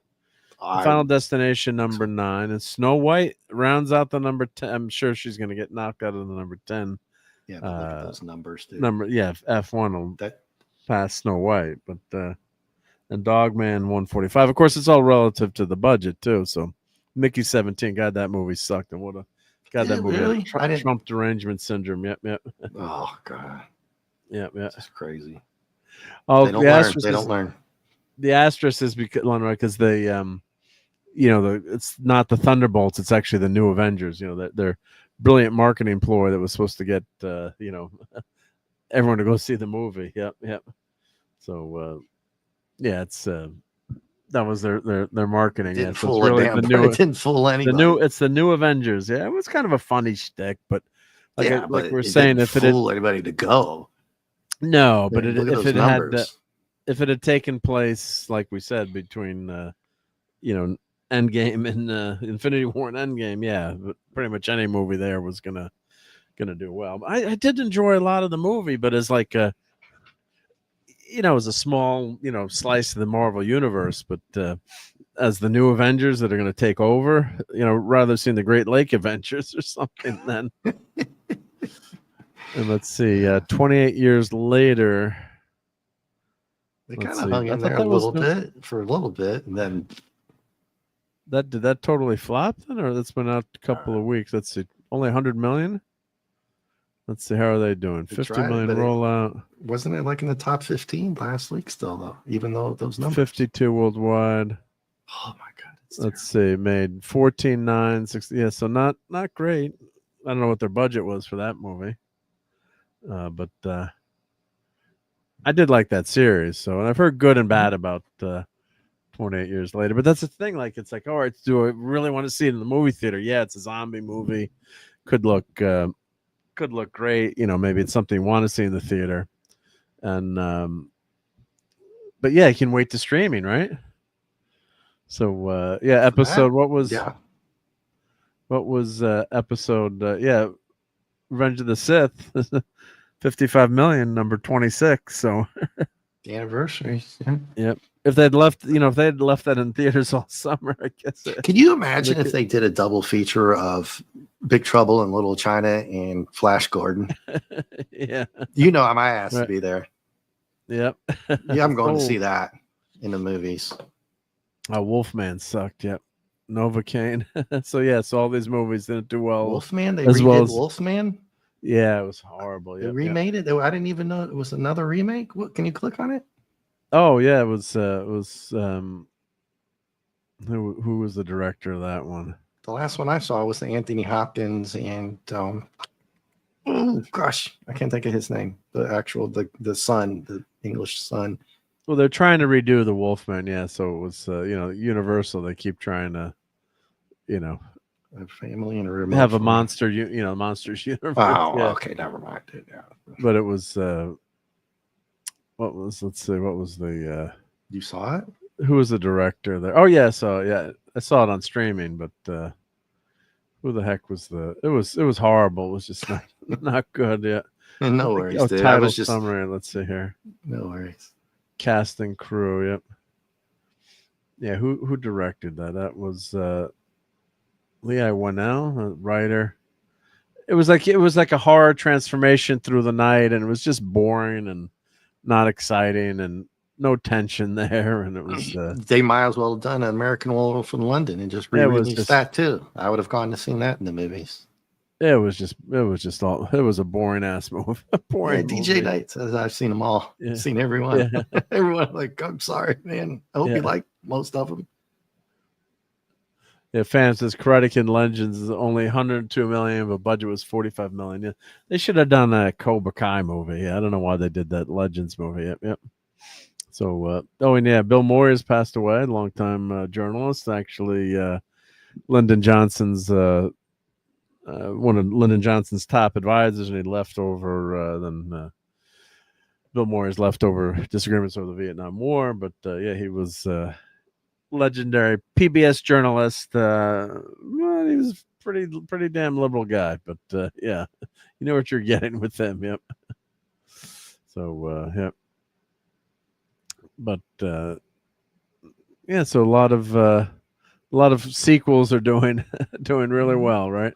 Well, so what's original on this list here? Nenza 2. Well, that's a sequel, I guess, or part F1. 2. Minecraft is an original, right? I guess, even though it's established IP. Remake. Well, Continue Captain on. America: Brave New Continue World. on, Yeah. Marvel. This is original. Final Vampire. Discontinuations. Remake. Dogman, that's original, I guess, from the IP. And F1 is original. Bridget Jones, Mad About the Boy. I didn't see that one. Missed that one. Yeah. 140 million. Yep. Is that actually Renee Zellweger still is she still starring in this, or yep, okay, she's still obviously still Bridget Jones. Yep. So, single mother Bridget Jones finds herself caught between a younger man and her son's science teacher. What's Bridget going to decide? Simply Steve's here. That we know who that is. Hey, Simply Steve. Yeah. Hey, we do it. We're trying to figure out guess names. Yep. This is Engage. Yep.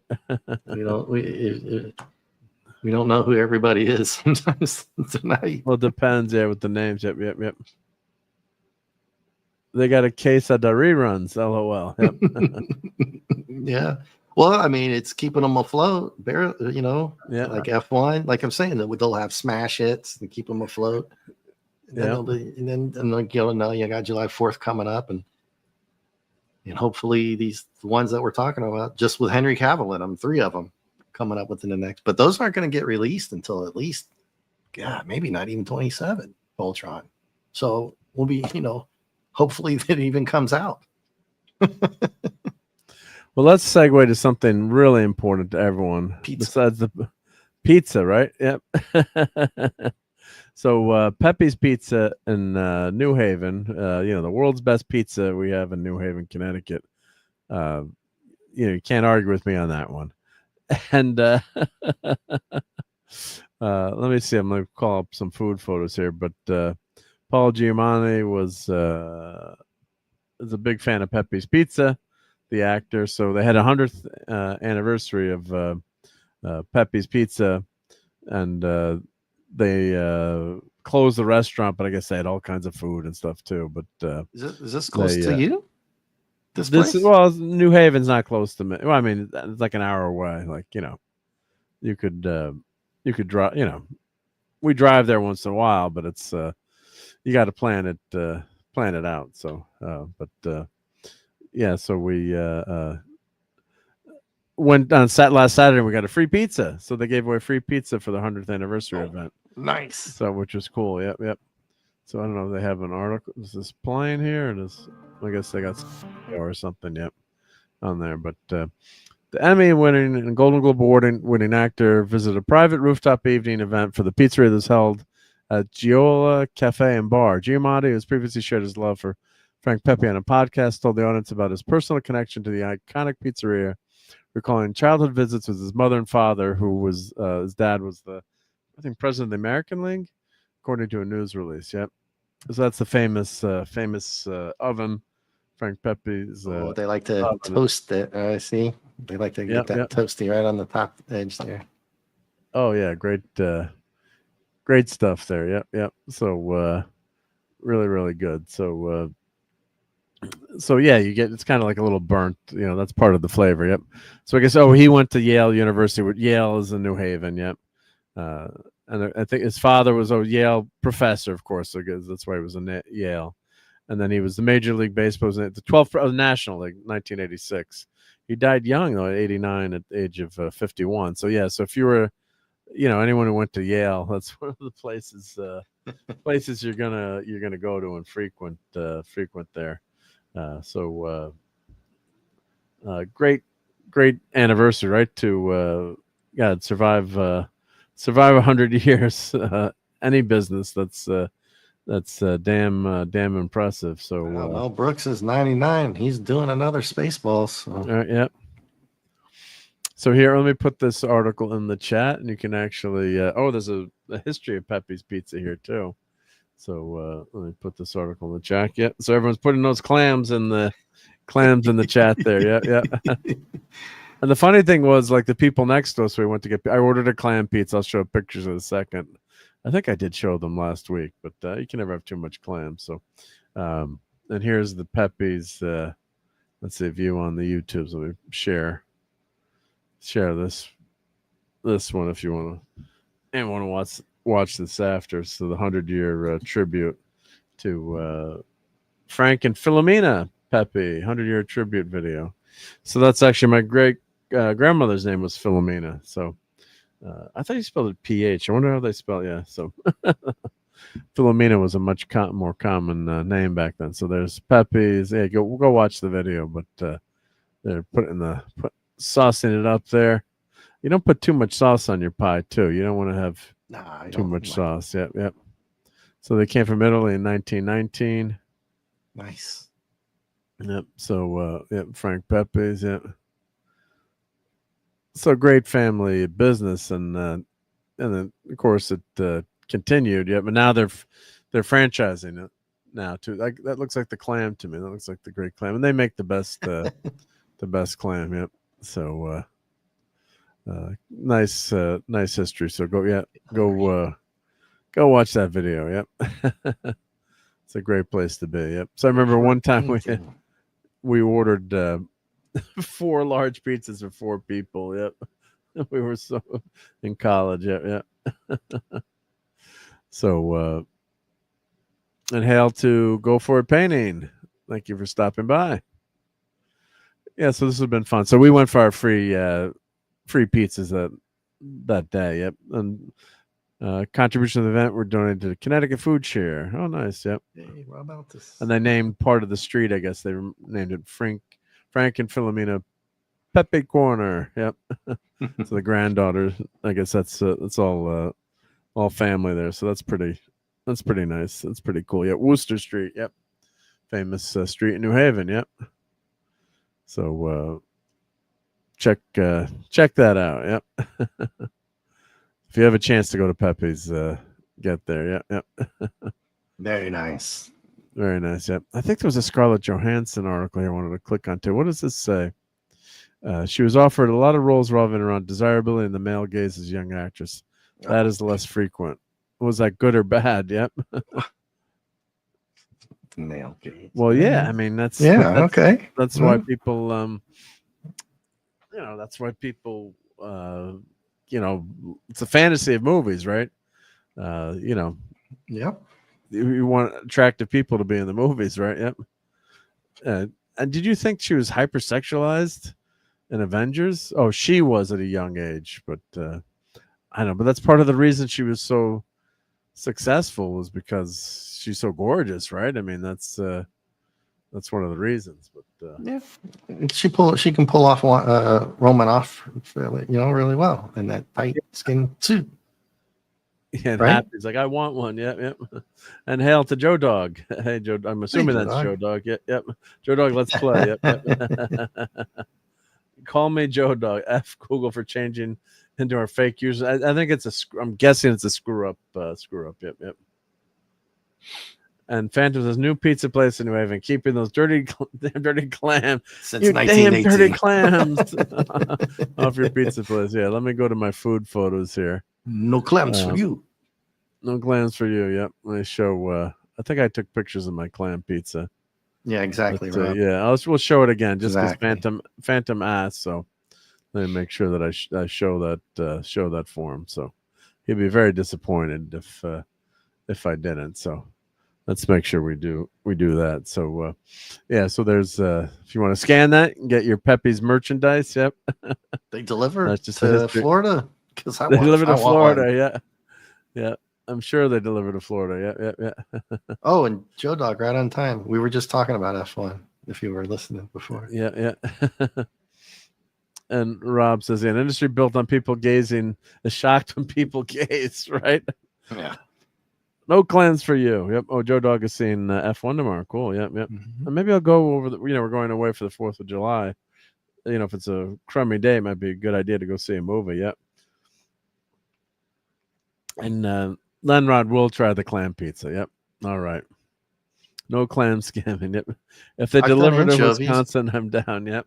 I've tried the anchovy one before, man. Yeah. I love anchovy pizza. Yep. So, of course, thank you to Guagnar for Marc's Eatery. And here's cream of course, soda looks good, dude. Yep. I love some good cream soda. Yep. Fox on Park. Yep. New Haven soda. Yep. All custom made. And, of course, Clobbering Times with his nice Sunday Night Eatery there. Yeah. Okay, let's put up the eatery. There we go. So yeah, so Fox on, yeah, it's cane sugar, good stuff. Yep. So there's the famous clam pizza. So the chopped clams. It's basically like garlic. It's like garlic bread. You're not, there's not like shells, and it's very garlicky. Oil, no red sauce. It's a white clam pie, and again, it's good. I mean, and the clams are chopped up, so it's not like you're swallowing clam bellies, So, Rob says there's no clam pizza, just clam secretaries thrown on a pizza. Yeah, well, yeah. And Joe Dog got Daredevil 101 this week. Oh, cool. That's a good take. Yeah. I'm not a big Daredevil guy, but a 101, I'll just say yes. Nice, good job. Yeah. And Joe Dog says Sunday Night Crunchy. Yeah. Yeah. So the funny thing was, like, the people next to us were, everyone hears how good the clam is, so like they try it and they didn't really like it. My wife was listening, said they didn't really like it. And then they got up and like left half the pie there, and she's looking at me like, if you freaking touch their pizza, I'm like, no, they can't. It's half a clam. They can't. No clam go to waste. Leave no Yeah, clam behind. pizza's. It's okay to grab the pizza. Eat that. No, I could do it, but it was like she's looking at me like, if you touch their pizza, they left, and it, it was half the pizza was there. But Yeah, eat oh, it. look how scary that clam looks, right?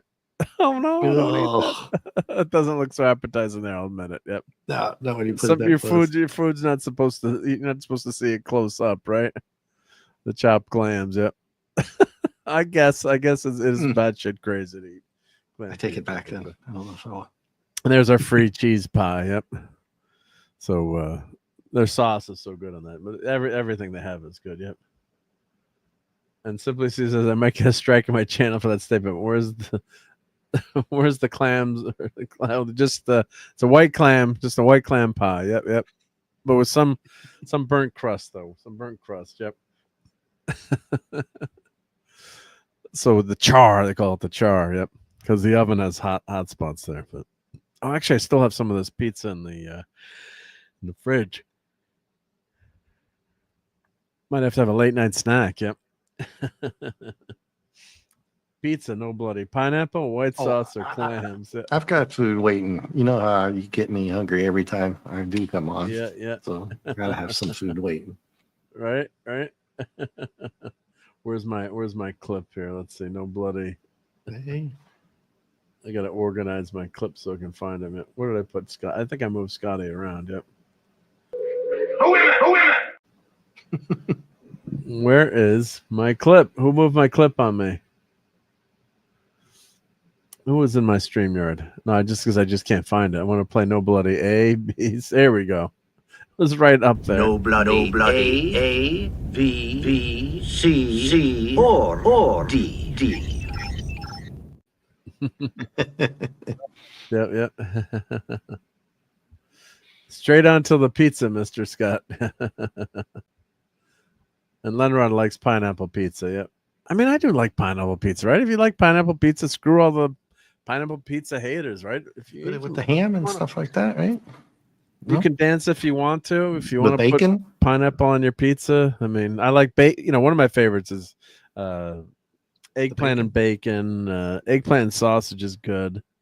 Caramelized onions are great too. So any kind of onions, caramelized onions on the pizza with sausage. Onions and sausage is a good combo. Onions and bacon. Eggplant and bacon. We used to get that all the time. Or eggplant and sausage. Yeah. So there's Frank Pepe. And then one of the original pies was anchovies and tomatoes, bacon, cheese, and tomato, cream cheese and tomato. Ooh. I don't know. Try cream cheese and tomato. Anchovies and tomato. But there's the people with their pie left, like half the clam left behind. It's like, what are you doing? And Maureen's like, I'm gonna kill you if you touch the clam. I'm like, no, don't do it. Don't waste the clam. So not happy. I was not happy. Yep. Yeah. So there's their 100-year-old reliable. Yep. The oven is called Old Reliable. Yep. That's cool.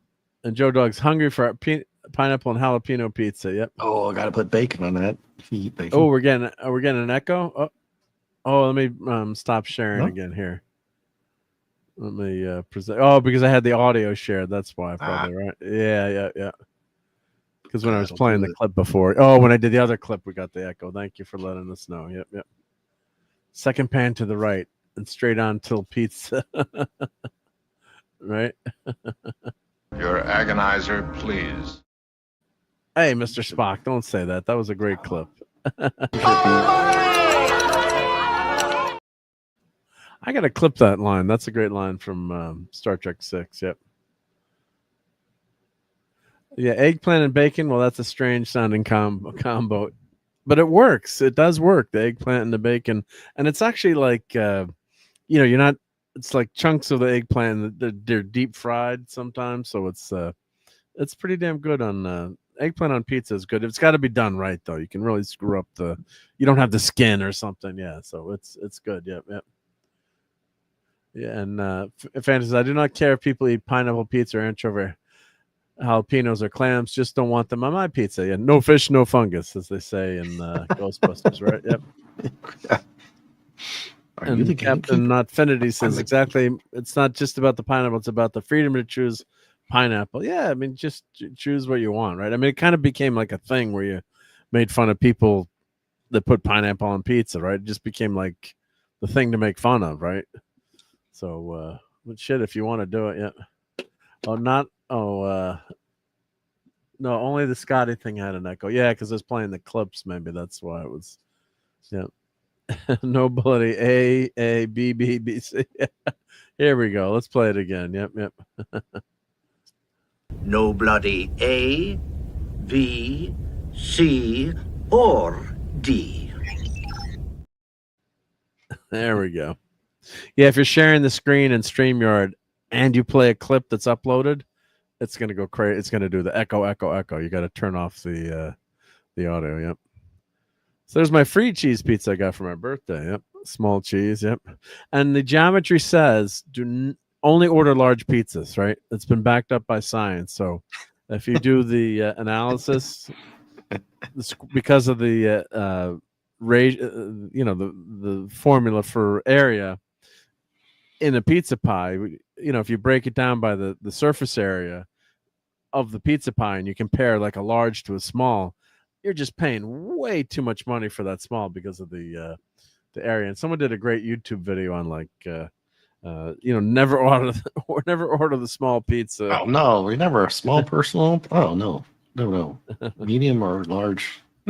Yeah, but they backed it up with the math, so that Yeah. was yeah. So yeah, so never order the small pizza. Let's see if I can find it because of math. Yeah. So yeah, but the formula for let's see. You're absolutely right, says Grok. From a cost effectiveness perspective, ordering a small pizza is often the least advantage option. Here's why. Area of a circle. Pizza's circle and the area of a circle is calculated using the formula area equals pi r squared, where r is the radius, half the diameter. Exponential growth. When you increase the diameter of a pizza, the total amount of pizza, the area increases exponentially, not linearly. Price disparity. Pizzas are typically price their pizzas by diameter, but the value you receive is based on the area. This means a larger pizza is generally significantly cheaper per square inch than a smaller one. Example, an 8-inch pizza. Let me pull this over to the screen here because it's easier to visualize this. Yep. So an 8-inch pizza, radius 4 inches, has about 50 square inches of pie. 3.14 times 4 squared. A 16-inch large pizza, radius 8 inches, has an area of over 200 square inches. The 16-inch pie has 4 times the area, but won't be worth 4 times the price. In short, you get significantly more pizza for your money by ordering a larger size. While a small pizza might seem cheaper at first glance, the price per square inch is considerably higher. It's worth noting, leftovers and budget. Oh come on, always just order the large. So yeah. Yeah. But because of math, right? Yeah. It was just because Matt said so. Because of math, right? Yeah, yep. So let's catch up to the chat here. Yep. So let's see here. Sub to Keto Simple. Yep. Sub to our friend Dustin. Yep. Could see breaded fried eggplant and bacon on the pizza. Yeah, that's what it. Yeah, it was typically like a fried eggplant. Yeah, you weren't. It wasn't like slimy eggplant. Yeah. And that's the proper pizza. Yeah, be fuller on larger pizzas. I've always tried to tell my mom that. Yep. That pizza is not round. My OCD is hitting me hard. Yeah, their pizzas are always like a little bit off kilter, especially the large ones are like just all over the place. Yep. Cheese pizza is free because it's real pizza. They charge extra for not pizza like clam pizza. It's so good. Some people abandon it half eaten. Right? Yeah, that was horrible. Horrible. They did that. Yep. Well, they must have been driving in the car, and they weren't going to have that sitting in the car. Yeah. No, they said they didn't like it. Yeah. Oh, they didn't? No, they said they didn't like it. No. Where's the abandoned cheese pie or sausage or pepperoni? Yeah. They just didn't like it. Yep. And Oliver says every time I eat pizza, whether meat or vegetarian, I always think of the Ninja Turtles. Oh yeah, right. Yep. Cowabunga. Nice. Let's see if I got my Ninja Turtles quote here. Let's see if I can find that. Let's see. Where are my Ninja Turtles? Do I have them under N for Ninja or the Ninja Turtles? Oh, here we go.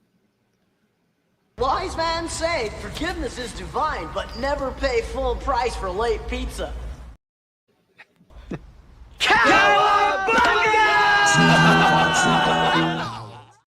Hey, Turtles.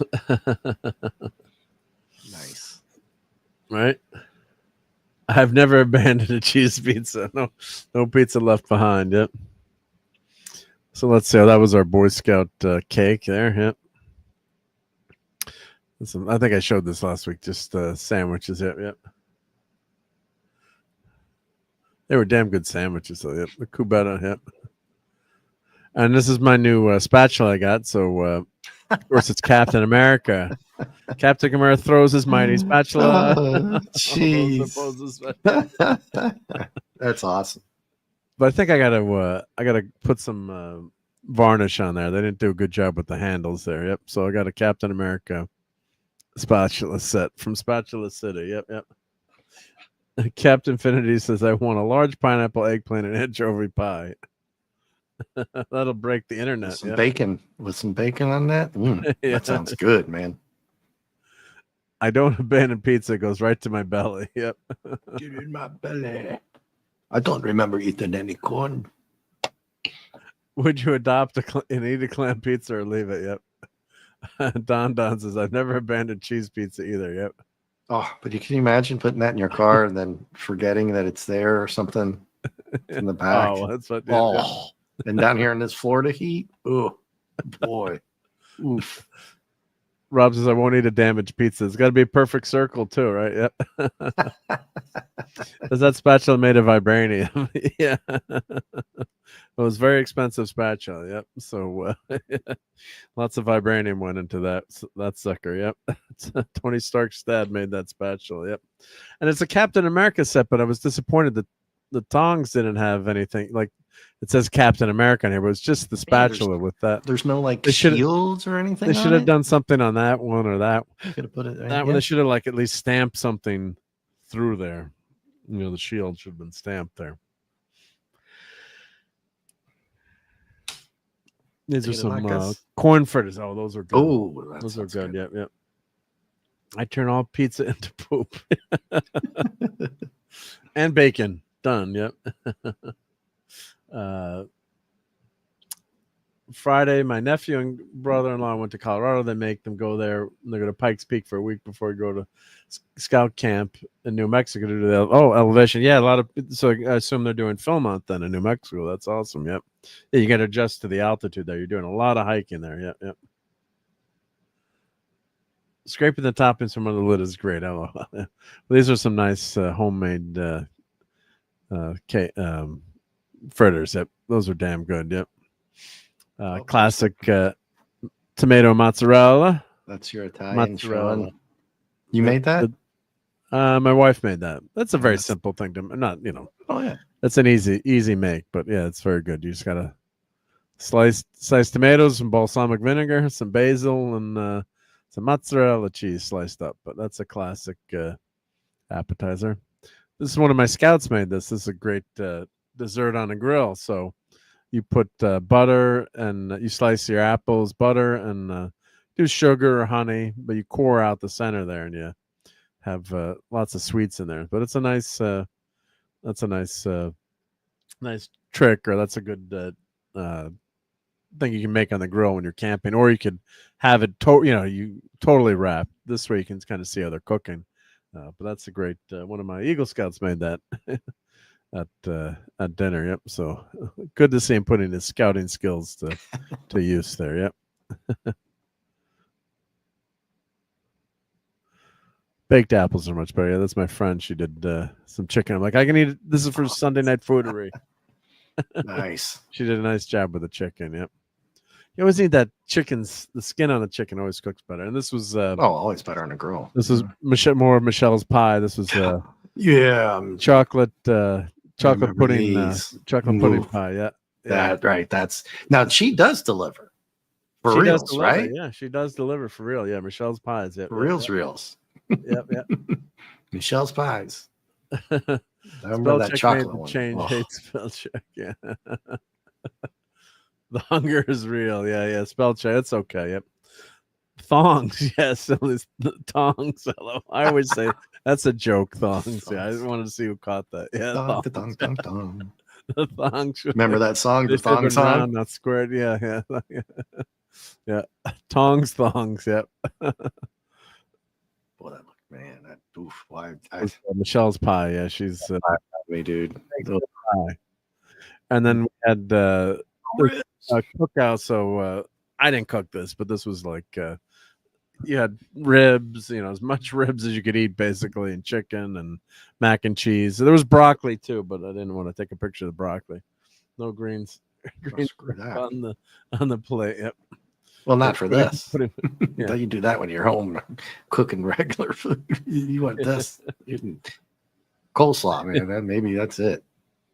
Yeah, did I take the coleslaw? And this was tonight. This is my buddy was cooking chicken skewers on the grill. Yep, did a nice job. Yeah, because we have like a pool club, so it's a fun place to you got to bring your food and cook it, and it's like there's picnic tables you can go eat at, so it's just a really nice view. I did overcook the burgers a little bit. I was disappointed in myself. I did they were fat burgers, but I did go just a little bit over. Yep. No, they look good. Can I claim my food picks on his taxes? Yeah. But these are really good. That you get those fancy burgers with like the cheese inside it and everything in there already. So yeah, they were really good burgers. But I like my stuff on the rare side. So everyone else thought it was fine, but I like it kind of a little juicy. And these were like fancy Pop-Tarts. They're like, I thought they were cookies, but they have like a strawberry filling. And we're like, these are upscale Pop-Tarts. They were really good. Yeah. And that's babka bread. Yep. Cinnamon babka bread. So that's the foodery for tonight. So I hope you're all sufficiently hungry. But I got no desserts. I'm like, man. Not responsible for any gained weight. Yep. So I did have a couple of things to enable tonight. Definitely got some enabling stuff. Dude. Yeah. Let's see what I had done here. Let's see. I think where was it? Oh, well, here. Well, the WAN tricorder update. So let me show that. So this is the really cool Star Trek tricorder we're been talking about on the Geekery for like over a year now. So here is the tricorder, and of course I had the option to buy it and I missed it, dagnabbit. So I hope it'll be available again. But so this is my message. Like I clicked on the link. I missed it in my email. I get so many damn emails. So on Thursday, they're sending you a link. So if you sign up to buy the tricorder, fortunately the tricorder is already going out of stock again. But please don't worry. We're working hard to get more tricorders in Amazon US as quickly as possible. We've updated your records noting you weren't able to buy this time, and we'll email you again when the tricorder is back in stock. Please note to urgent changes in Amazon's export policies. You'll only be able to buy the tricorder from Amazon US store, not Amazon UK, for shipping to the USA. You can now close this depressing window. Well, I mean, it's okay, one company, but yeah, I was like, oh damn, I want my tricorder. So it ain't cheap, but I've been saving up gift cards for the last year, so I'm going to use all my gift cards to get this tricorder. But this one will play all kinds of different things on the screen for you. From yeah, it's freaking amazing. Oh, it's just that's just I mean, if I had unlimited funds, I would get 2 of them. But and this can go with your big 2.5 foot NC 1701. You're still going to get one of these days. But the tricorder is just that's probably the best prop in Star Trek. Yes, the communicator and the phaser are awesome. Don't hate me. But yeah, the tricorder is. We're going to clip this window here so I can save this WAN company message. You can now close this window. But Oh, this is actually a absolute arm. What this does, it has a measuring point.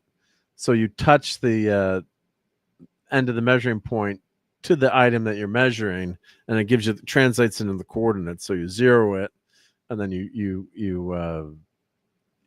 recreate the object. Same thing here. They're scanning the tricorder to get the exact size. There's no, I don't know, were there blueprints back then for the tricorder? Obviously, there were some sketches, but a lot of things were just like off the shelf pieces that they grabbed. They're trying to make these things as cheaply and quickly as possible. So it's really an amazing job they did, because they've got there's only a few original tricorders surviving. They didn't make that many to begin with, so they had like a hero prop, but they've got an LCD screen on here, a bezel, speakers, removable discs. So this is just an amazing thing. So the middle button powers down the tricorder. Yeah, what does the tricorder do? Yep. Let's see the manual online. Yep. Time and date. All the 233 original ship logs. Yep, full browsable list of log. Wow. 15 planetary body images. Yeah, so they did a great job. It just doesn't. Nice. Just not just the logs. Yeah, just not just a prop. So here's the manual, I guess. Yep, replica manual. Yep, Nice. but developed by Wang Chang. Yep, famous designer. Replaceable rechargeable battery. That's good to know. The only thing some people are complaining about, you could see the USB port in the back. But hey, man, they had USB ports on Star Trek. Well, yeah, but you got to charge it somewhere. Before first USB, start your tricorder for 4 hours. USB supply, suitable 5-volt power. Yep. Please charge it at least every 6 months to maintain the health of the battery. Compartments, upper compartment. Oh, so that's when it pulls out from the front. Oh, install the dividers. Yep. In the tricorder. Yep. Powering up and powering down. Yep. And it's got this cool screen on it too. Yep. So it should use induction charging because it's from the future, right? Yep. Or have an atomic power plant. Yep. Or you can put your name in it. Very cool. Put my name, Captain Kirk. Always set a passcode. Yep. Yeah. No one can use that tricorder. It's mine. Yeah. Oh, display may be shown in a flat gray color. So select gray. Yeah, that's how it was shown on the screen, right? A lot of times. Yep. Yep. Yep. Very cool. Yep. Yep.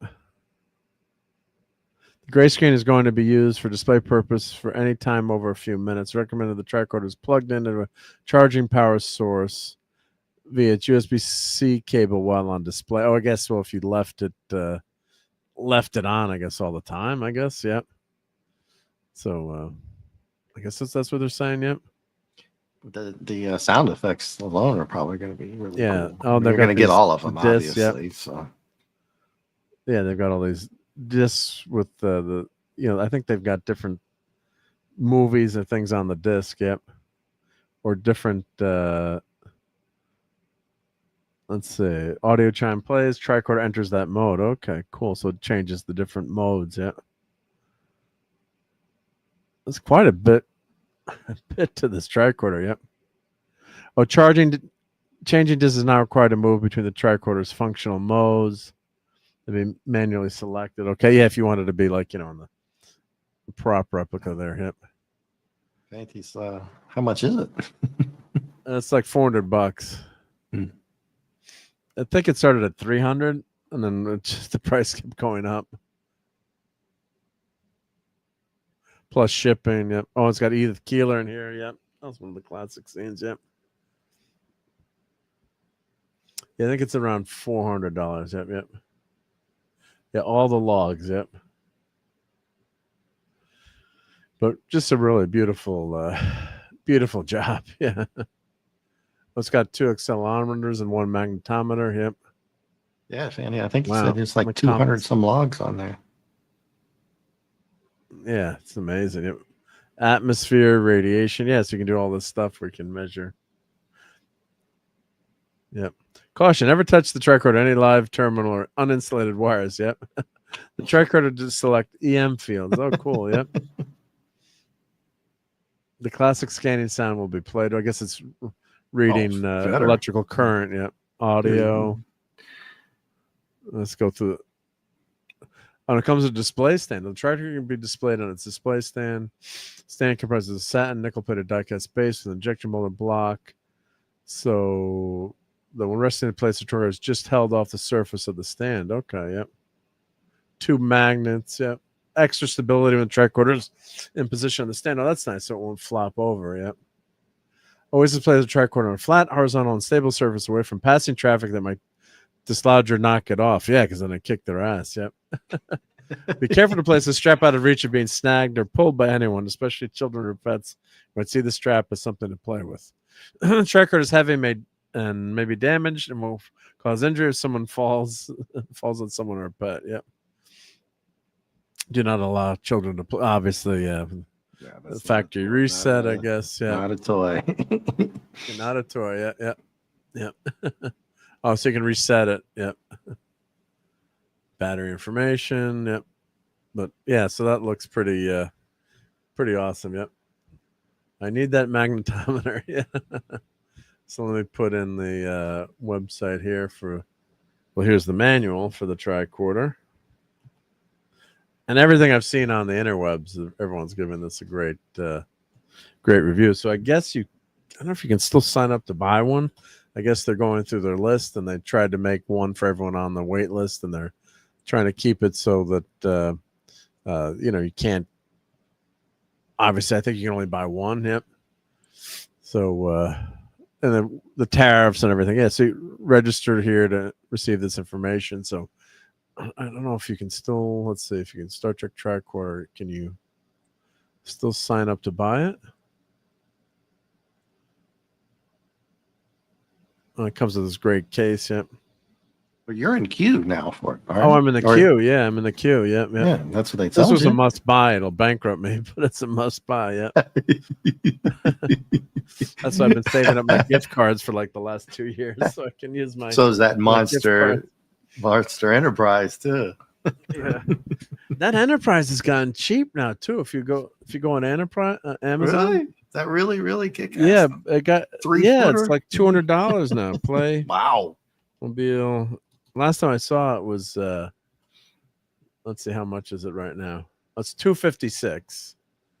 I think I paid over $300 for it. Let's see, view order. What did I pay for that? That's not bad for that, man. Oh shit, I paid, don't tell anyone, I paid $369 for that. And that's when the price had gone way down. And now it's $256.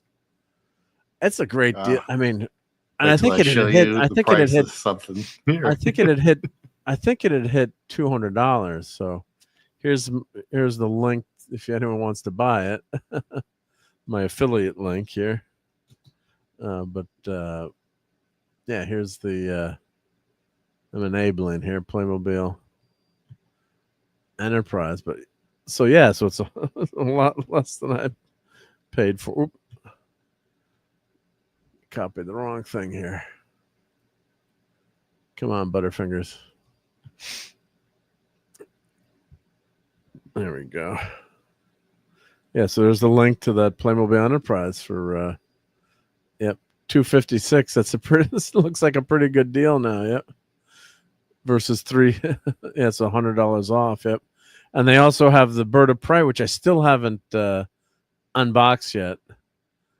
And I was going to ask Retro Blasty to do that with me because he loves Star Trek 3. Of course, that was one of Clobberin Time's favorite movies, Star Trek 3. And this is only $200. So $200. I mean, if you bought a really good model of any of the Star Trek stuff, I mean, it's going to be damn expensive. Models at least $100 just to buy. So here's the. That's the Playmobil Bird of Prey. I got to unbox that sucker. It's in the basement. And yeah, it's gotten great reviews. So yeah, how much did I purchased that for? I got it for $229. Okay, so close to that. Yep. But that's a great another really cool item. Yeah. So go spend money, get this economy going. Yep.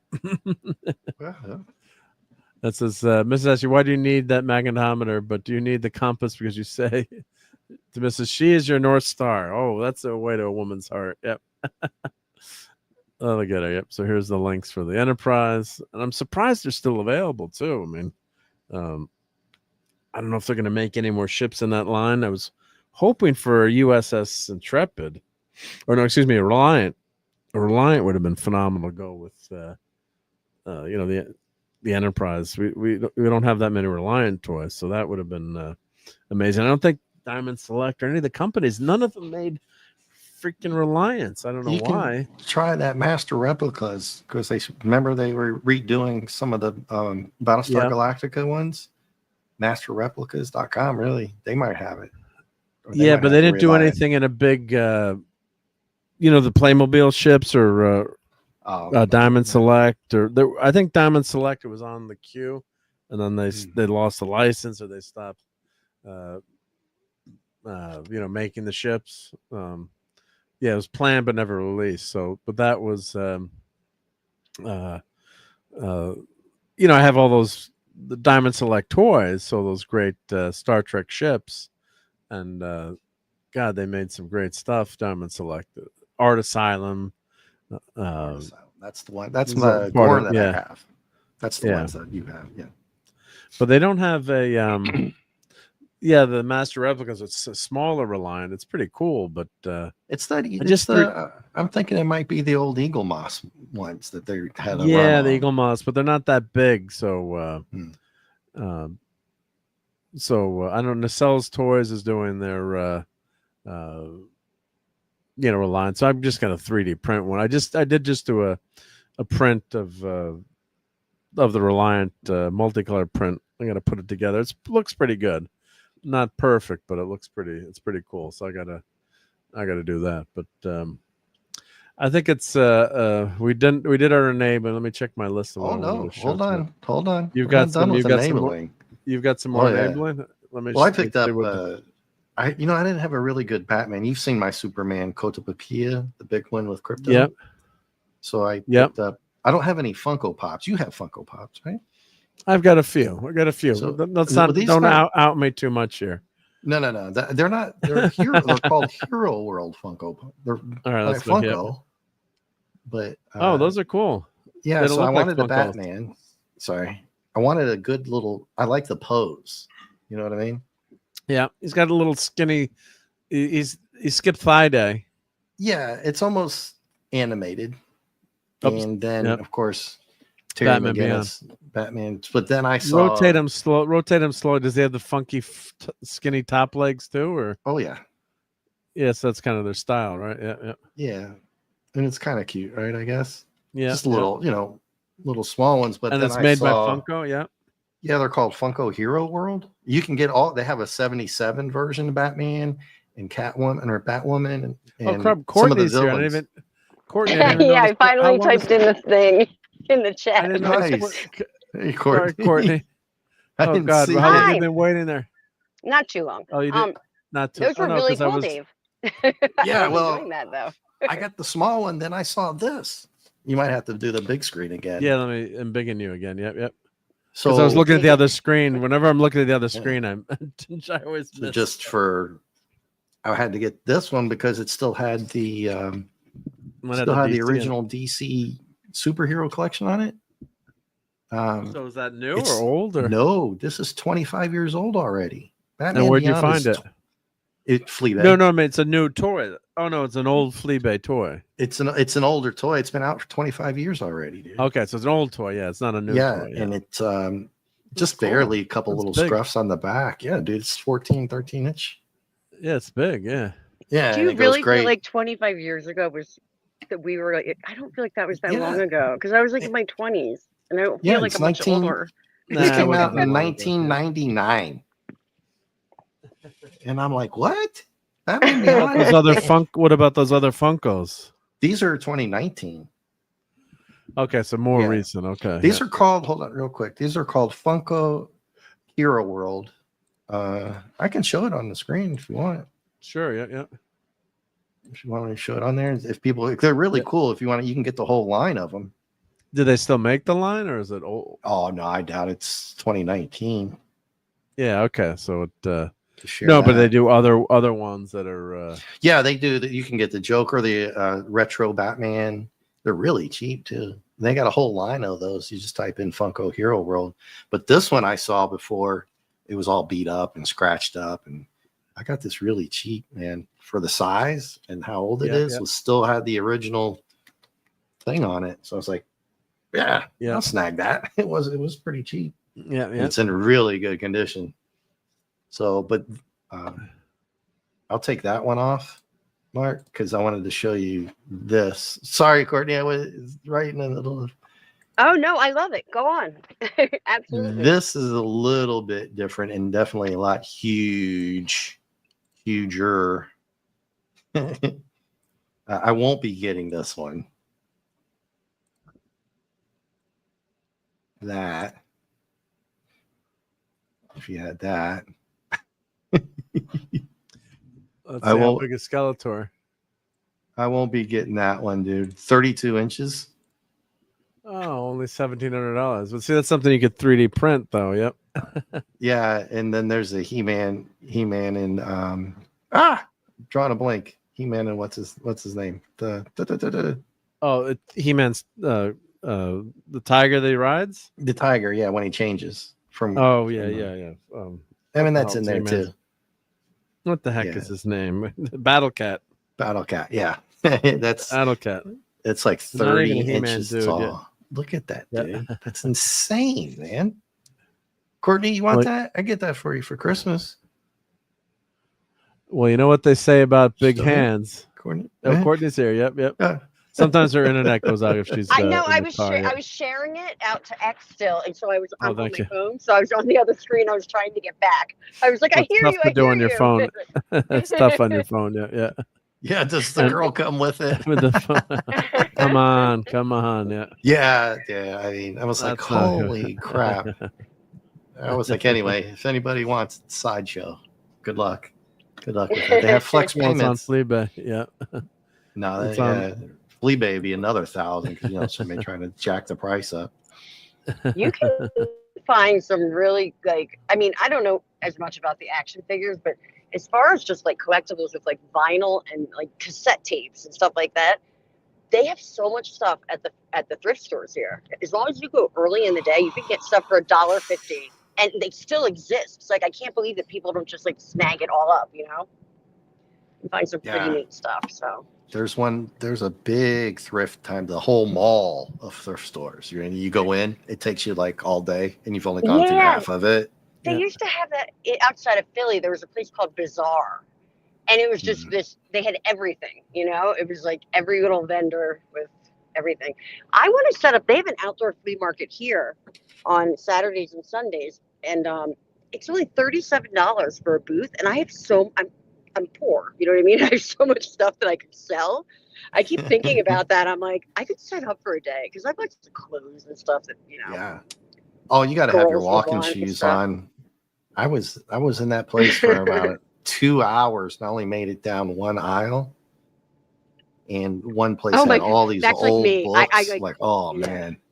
You go through everything. I saw a General Lee in there, still in the box. Mark, remember that? Dukes of Hazzard. Yep. Did it have the battle flag on it though? Or oh yeah, it had the original one. No, because sometimes there was they a kid take at my high some of the school toys that had that car. That's Florida. There's a kid at my high school that straight up had that car with the horn, everything, the flag on the top, and no one gave it. Like back then, nobody said anything, which is amazing. I don't know. Well, there's some videos over on the X that I guess down in Somerset they jumped one of those replica cars over the fountain just for fun, I guess. Oh my gosh! Is there like an anniversary of Dukes of Hazzard or something? Like and it smashed the whole car. Everybody was like, "Oh no!" It literally jumped this huge fountain, and then and then there's one cameraman. There's always cameraman out there, and he's on the inside. And they had all these bales lined up, and it smashed. He had to jump out of the way, and it smashed right where the guy was standing. He's fine, but That it was sounds like, like stuff. whoa, Yeah, that's crazy. That's like yeah, just not even funny. just What's funny? crushed. Did you ever watch the old show? And Mark, I don't remember if you ever watched it. I don't know if people watched it or not. But I watched it, and whenever it landed, you could see the like the hood would bend, but then the next second it's fine because they replaced the car with the the one they never jumped.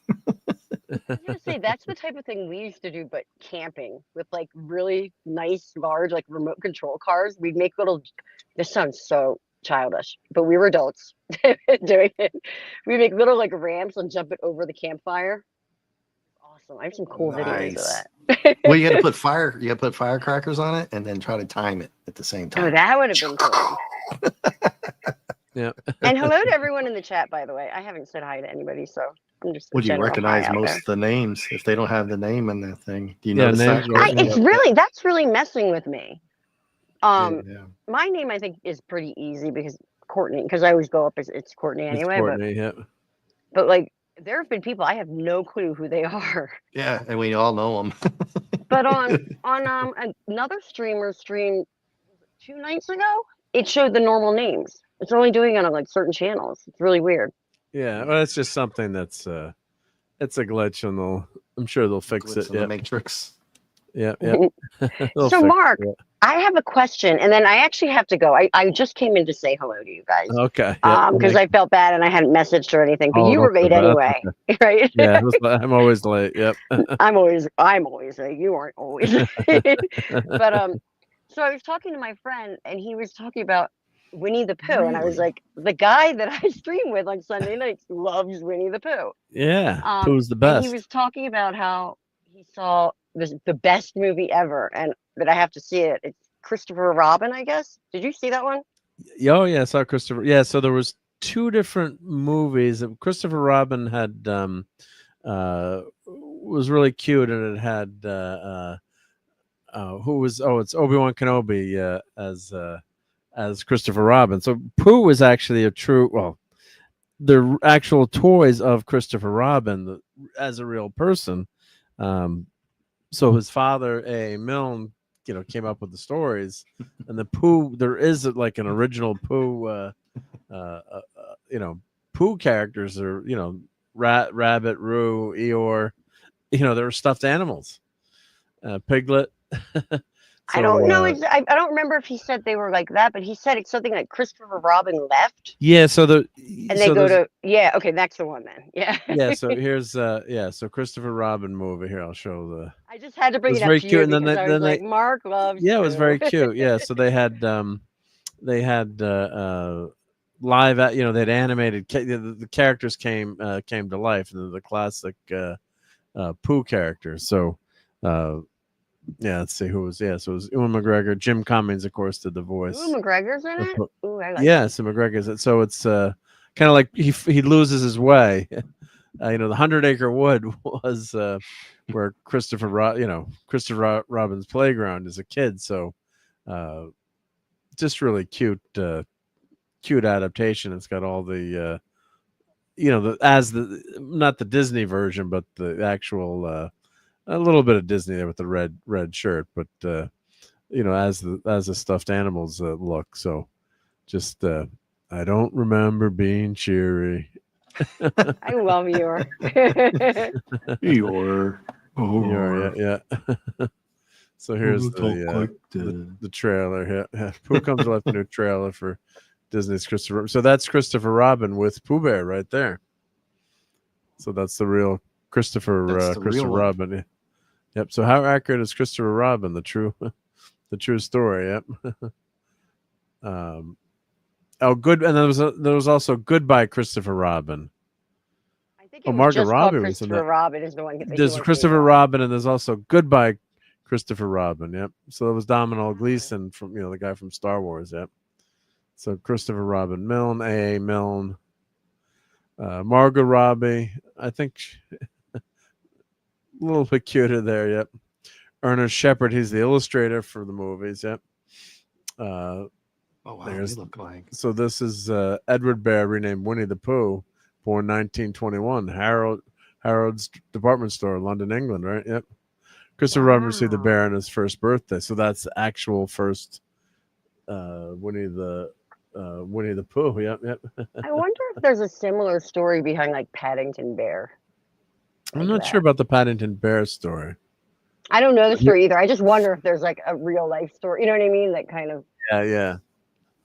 Here's behind that. Piglet is actually at the New York Public Library. You can see the original Piglet. You can? Yeah, it's a New York, 1920s. Yep. Here's the original Tigger. T-I-double. Oh my goodness. Bouncy, bouncy, bouncy, fun. Character Is first it because appeared in Tigger's House the of only one Pooh. or something? Yeah. House of Pooh Corner in 1928. So there's Tigger. And Eeyore. Nobody likes me. Christopher's Eeyore, really, or a stuffed animal inspired the gloomy donkey who first appeared in the 1926 book Winnie the Pooh. Yep. And Bear at Zoo movie portraying Winnipeg Winnie. 1914. Yep. And that was an adopted bear, I think. Yep. Did A. Milne really suffer from post-traumatic stress disorder from his time in the war? So so goodbye. Yeah, goodbye. Probably Christopher Robin. Yep. That kind of war. Yeah. I miss those like old hardcover books. Like I remember having Aesop's Fables and like all those. I never see that stuff anymore around. Oh, well, that thrift shop, Courtney, down here, that's the what kept me up. The first booth right to the left had like a whole rack of just old books. Yeah. I'm like, oh, good God. I'm just going to come out here. Here's my card. Just walk out of here with a shopping cart of books. And I love the fake horror movie, or the fake trailer that makes the movie look like a horror movie. It says Harrods is the place to go for a bargain at Spending's flea market. I think that's tongue in cheek, isn't it, Captain Vinity? I was gonna say that's like a really posh department store, isn't it? Yeah, that's what I thought. Yeah, but what else? Okay. We don't know across the pond yet. So it's interesting. Did the name Winnie come from a real bear? Inspiration for Winnie the Pooh's name came from a female black bear that A. Milne and Christopher Robin visited at London Zoo. The bear had been forfeited to the zoo by Lieutenant Harry Colburn, a cavalryman veterinarian who bought Winnie for $20 in Canada during the First World War and brought her to England. Yes. The name Winnie is short for Winnipeg, Manitoba. So Pooh is Canadian. Yep. Colburn's adopted hometown. He had to leave Winnie with the London Zoo when he left for France with his aunt. The bear stayed there from 1915 until her death in 1934. The story of their friendship is told in the children's book Finding Winnie, written by great-great-daughter of Colburn. The friendship is also chronicled in the 2004 movie A Bear Named Winnie, starring Michael Fassbender as Colburn. Christopher Robin named his teddy bear Winnie after the bear. So that's another movie you could watch. And I think he had he took the bear to the bear was in World War I, I think. Yeah. Hey, Lois He was Beck. friends with a bear. That's just so weird. Hi, Lois Beck. Yeah. This is back when it's like, who are you? What are you doing? I'm bringing a bear back from Canada. You have anything to declare? Yeah, the bear. Yeah. I was possibly being totally sarcastic there. Her coffee is freaking $10. That's what I thought. Yeah. Yep. So that's it's like a Saks Fifth Avenue here or something, isn't it? Or something like that. Did Christopher Robin really go into the real bear's cage as a picture taken? Yes. Even though it's hard to imagine today, in 1928, Christopher Robin really did enter the real Winnie's enclosure in the London Zoo for a photo op. The actual photo can be seen below on the left. Christopher is feeding the bear honey from a spoon. Oh. So, hey, kids. The bear didn't bite his hand off? I mean, like... Yeah. I wouldn't recommend it. True, yeah. It was people were much tougher there. Yep. So, right. They recreate the real bear, recreate the moment for 2017 movie. Yep. That does not look like the Winnie the Pooh we know at all. But Winnie the Pooh in the books were themselves modeled after illustrators E.H. Shepard's own son's stuffed animal toy bear named Growler. Boo. Yep. Did Christopher Robin really hate the attention that came from the books? No, not entirely. Yep. Of course, as a kid, he would have thought it was cool. Yep. In the Goodbye Christopher Robin, where he does a Q&A session, but it is depicted as being overwhelmed by his rabid stalker fans. Yep. His favorable attitude as alter ego did eventually change when he was sent to boarding school around eight or nine, something the movie only briefly focuses on. While there, he was bullied so much for being the boy in the books that he came to detest the bear. Yep. Oh, and he wrote an autobiography, The Enchanted Places. Yep. At home, I still like Christopher Robin. Indeed, it felt at times quite proud that I shared his name, was able to bask in some of his glory. At school, however, I began to dislike him and found myself disliking him more and more the older I got. Was my father aware of this? I don't know. It doesn't seem that A.A. Milne was aware of the negative effects the books had on his son. His own autobiography said as much, writing that the fame that came from being associated with his son never seemed to fully affect us personally. Yep. Oh, But yeah, I wonder how pictures. many people know that it's that's a true story. Yep, yep. I never knew that. I never knew it was a true story. Yeah. Because, like, I mean, really, who would have thought that someone was friends with a bear? Like, where I live, bears break into houses and, like, eat food, and I don't know, they're scary. Yeah. Yeah. But I think that's Lenrod there, right? Yeah. You've seen videos of the bears who are just really lovey-dovey, but that's if they know you, and that's if they like you. Yeah. Drunk, right? Is that what he's saying there? I can't tell. No, it's like there's a Russian dude, or like one dude used to with a grizzly, big ass grizzly. Yeah. Oh, Hell just roll no. around with it, play with it. But even then, those things have claws like that long, man. Yeah, that's you got to be careful. That thing weighs about 500 pounds. Who knows? So anyway, I hate to just come in for a moment and then leave, but I wanted to bring up the Christopher Robin thing. I was just talking about you today, so I was like, I have to ask him about which one, and then that turned into a cool little segment. So yeah, so there's the original dolls there, yeah, or stuffed animals, I should say, not dolls, action figures, yep. So see how small Piglet's very teeny tiny, yeah. Oh. Yeah. Oh, New York Public Library. Kanga, Winnie the Pooh, Piglet, Eeyore, and Tigger. Oh, so that's Kanga, not Roo must be smaller. Yep. However, not everyone is pleased with the dolls being on display at the library. Oh, okay. Winnie the Pooh is in jail. Well, you can't let people play with them. Yep. No. Oh, the campaigns are meant to free the original Pooh stuffed animals and return to their homeland. Hey, we got them. They're ours. Yep. He asked Bill Clinton. Yeah. The notion that the United States would lose Winnie is utterly unbearable. Well, we're the one. Disney's the ones that made it really popular. Yep. So I gotta go check. I have New York Public Library. I gotta go check that out. Yep. Yeah, next time I'm back east, because I have a lot of family that's living in New York now for some reason. But well, I always have, but not now. There's a lot. Yeah. There's more people to go visit. So. Yep.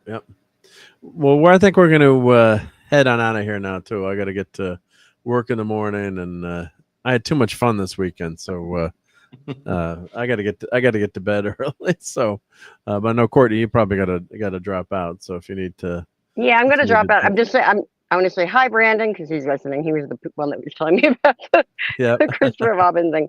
Thank you. Yeah. I will see you guys next week, and I won't be as late. So. Will you be on?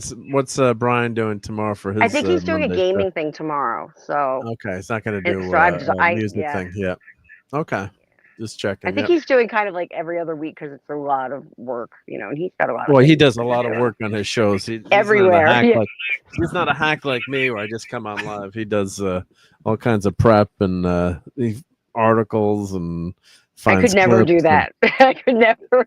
I just he don't does have a lot of work. Yeah. I know he does. He does a great job. Well, anyway, much love to everybody, and thank you, have Courtney. a great night. Have a great rest of the week. Yep. Okay. Bye, Mark. Bye, Dave. Bye, Chet. Bye. So, always want to thank channel members here. So let me start by thanking channel members. So we had a big boost in memberships. Some from last week. So let me go down the list here. Yeah, we got a big gift of channel membership, which was awesome. And I think, didn't you buy one channel member? You donated a channel membership too, didn't you? Or was that JT? Who donated? That must have been JT or somebody. It was that JT, yep. But Sean Estep donated 10 channel memberships, which was awesome. Wow. So damn, nice. Yeah. Very nice. This is really nice. Yep. So let me no particular order. I don't think this is alphabetical, but Karn the Befriender, Classic Comics, Soup Can, Mr. Angel, Alexander Tan, DJ Play Nice, Lenrod, Watcher X, Lisa, Phantom Outsider, Wolvia the One Quarter Jew, Wes Cagle, Dad Man, 70s rock fan, Brian. Yep. Philip Story, The Mandalorian, Stark of Iron, Nick Weiser, Shooter, DJ Ronnie G, RTNZ, RobAltis, Max Redstone, Christian Jalorm, Dave C, Brian Hepburn, JT Kirk, and Andy Derivative Jill. So thank you so much, everyone, for being channel members. Much appreciated. It's super nice of you guys to do, and it's helps keep the lights on around here. So obviously it's something really appreciate. You don't have, obviously if you can, you don't have to. It's not necessary, but really like hanging out with everyone. So always appreciate that. So good night to Captain Infinity. Thank you for your nice comics. Nice chilled time. Yeah, I did need a chill after being in the sun all day today. Yep. Thank you, Oliver. Thank you, Lois Beck. Donnie, thank you for being on. Courtney, and thank you, of course, for Dadman. And see that oh guy, my God, Mark? that looks scary. He looks scary. Yeah. 46. Alien was 46 years old this week, man. God, he's going to be On the collecting Social 22nd. Security soon. Yeah, I couldn't believe it. 46 years already, because Jaws just hit 50, right? 50, yep. Yeah, this bad boy right here, 46. Yeah, oh, wow. And thank you, of course, Dave, for hanging tonight, and Dadman and Always. Tom. Yep, always makes Sunday night special. That's Lenrod. That's Lenrod, right? Yep. That's Lenrod, I think. That's Lenrod. Yep. Low Spec and Captain Infinity, RobAltis. Let's see who else was. Donnie, most people have their name on that, but some people like that one. We're like, we have no change idea who it. you are. Yeah, it depends. Yeah, because you can change your channel name versus that. Yep. And I think they used to let you change it all the time too. Joe Dog was here, and let's see who else was here. Go for a painting. Hell, go for a painting. DJ Knight. Let's see. Simply Steve. Well, let's go back to the beginning here. Popped in and out. Yep.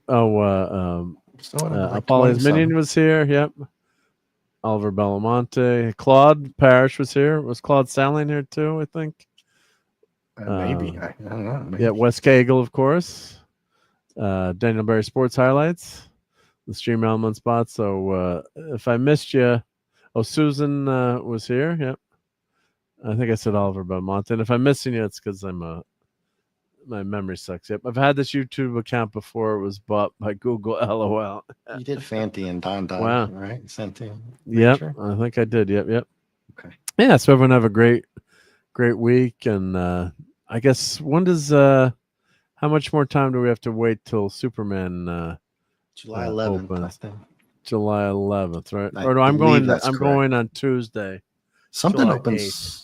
Something opens this Wednesday, but I can't remember what it is. Yeah, so it's there's an early preview of July 8th. So, and I think Tom at Midnight's Edge is going to do a special Midnight's Edge. So I guess there won't be any Toxic Tuesday that evening. So looking forward to that. So I hope it's good. It better be good.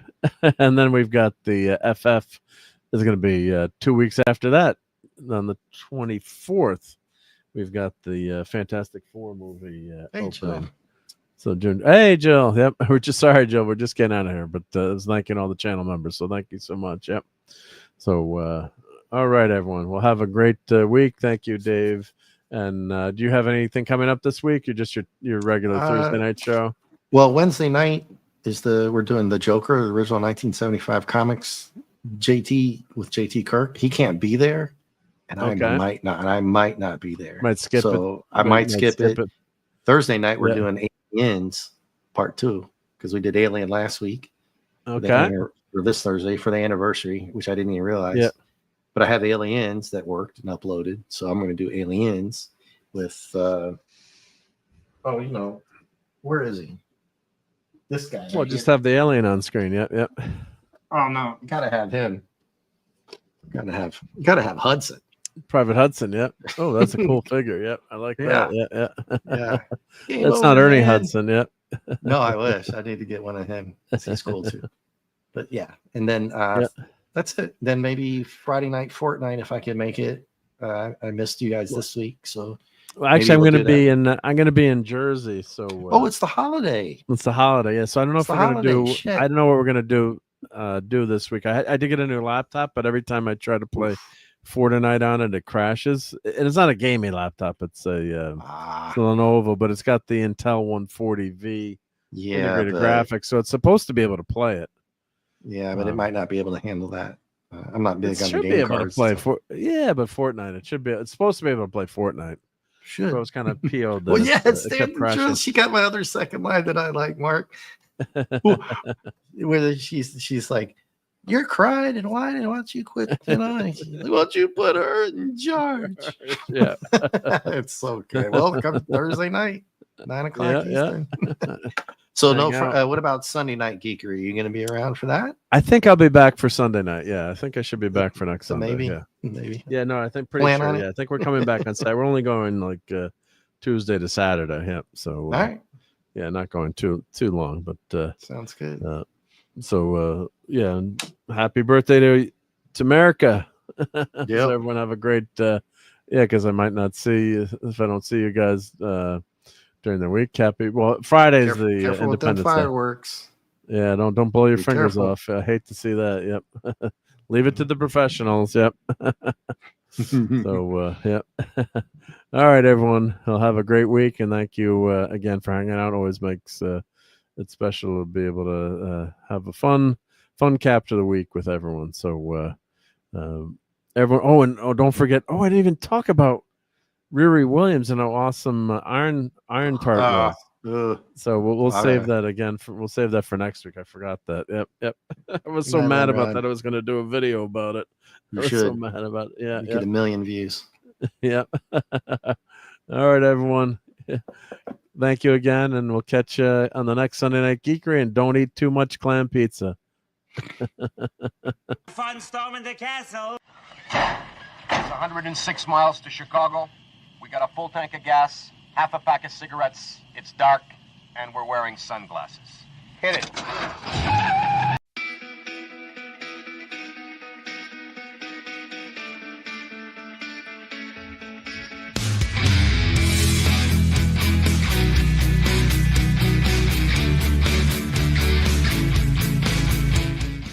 You're still here?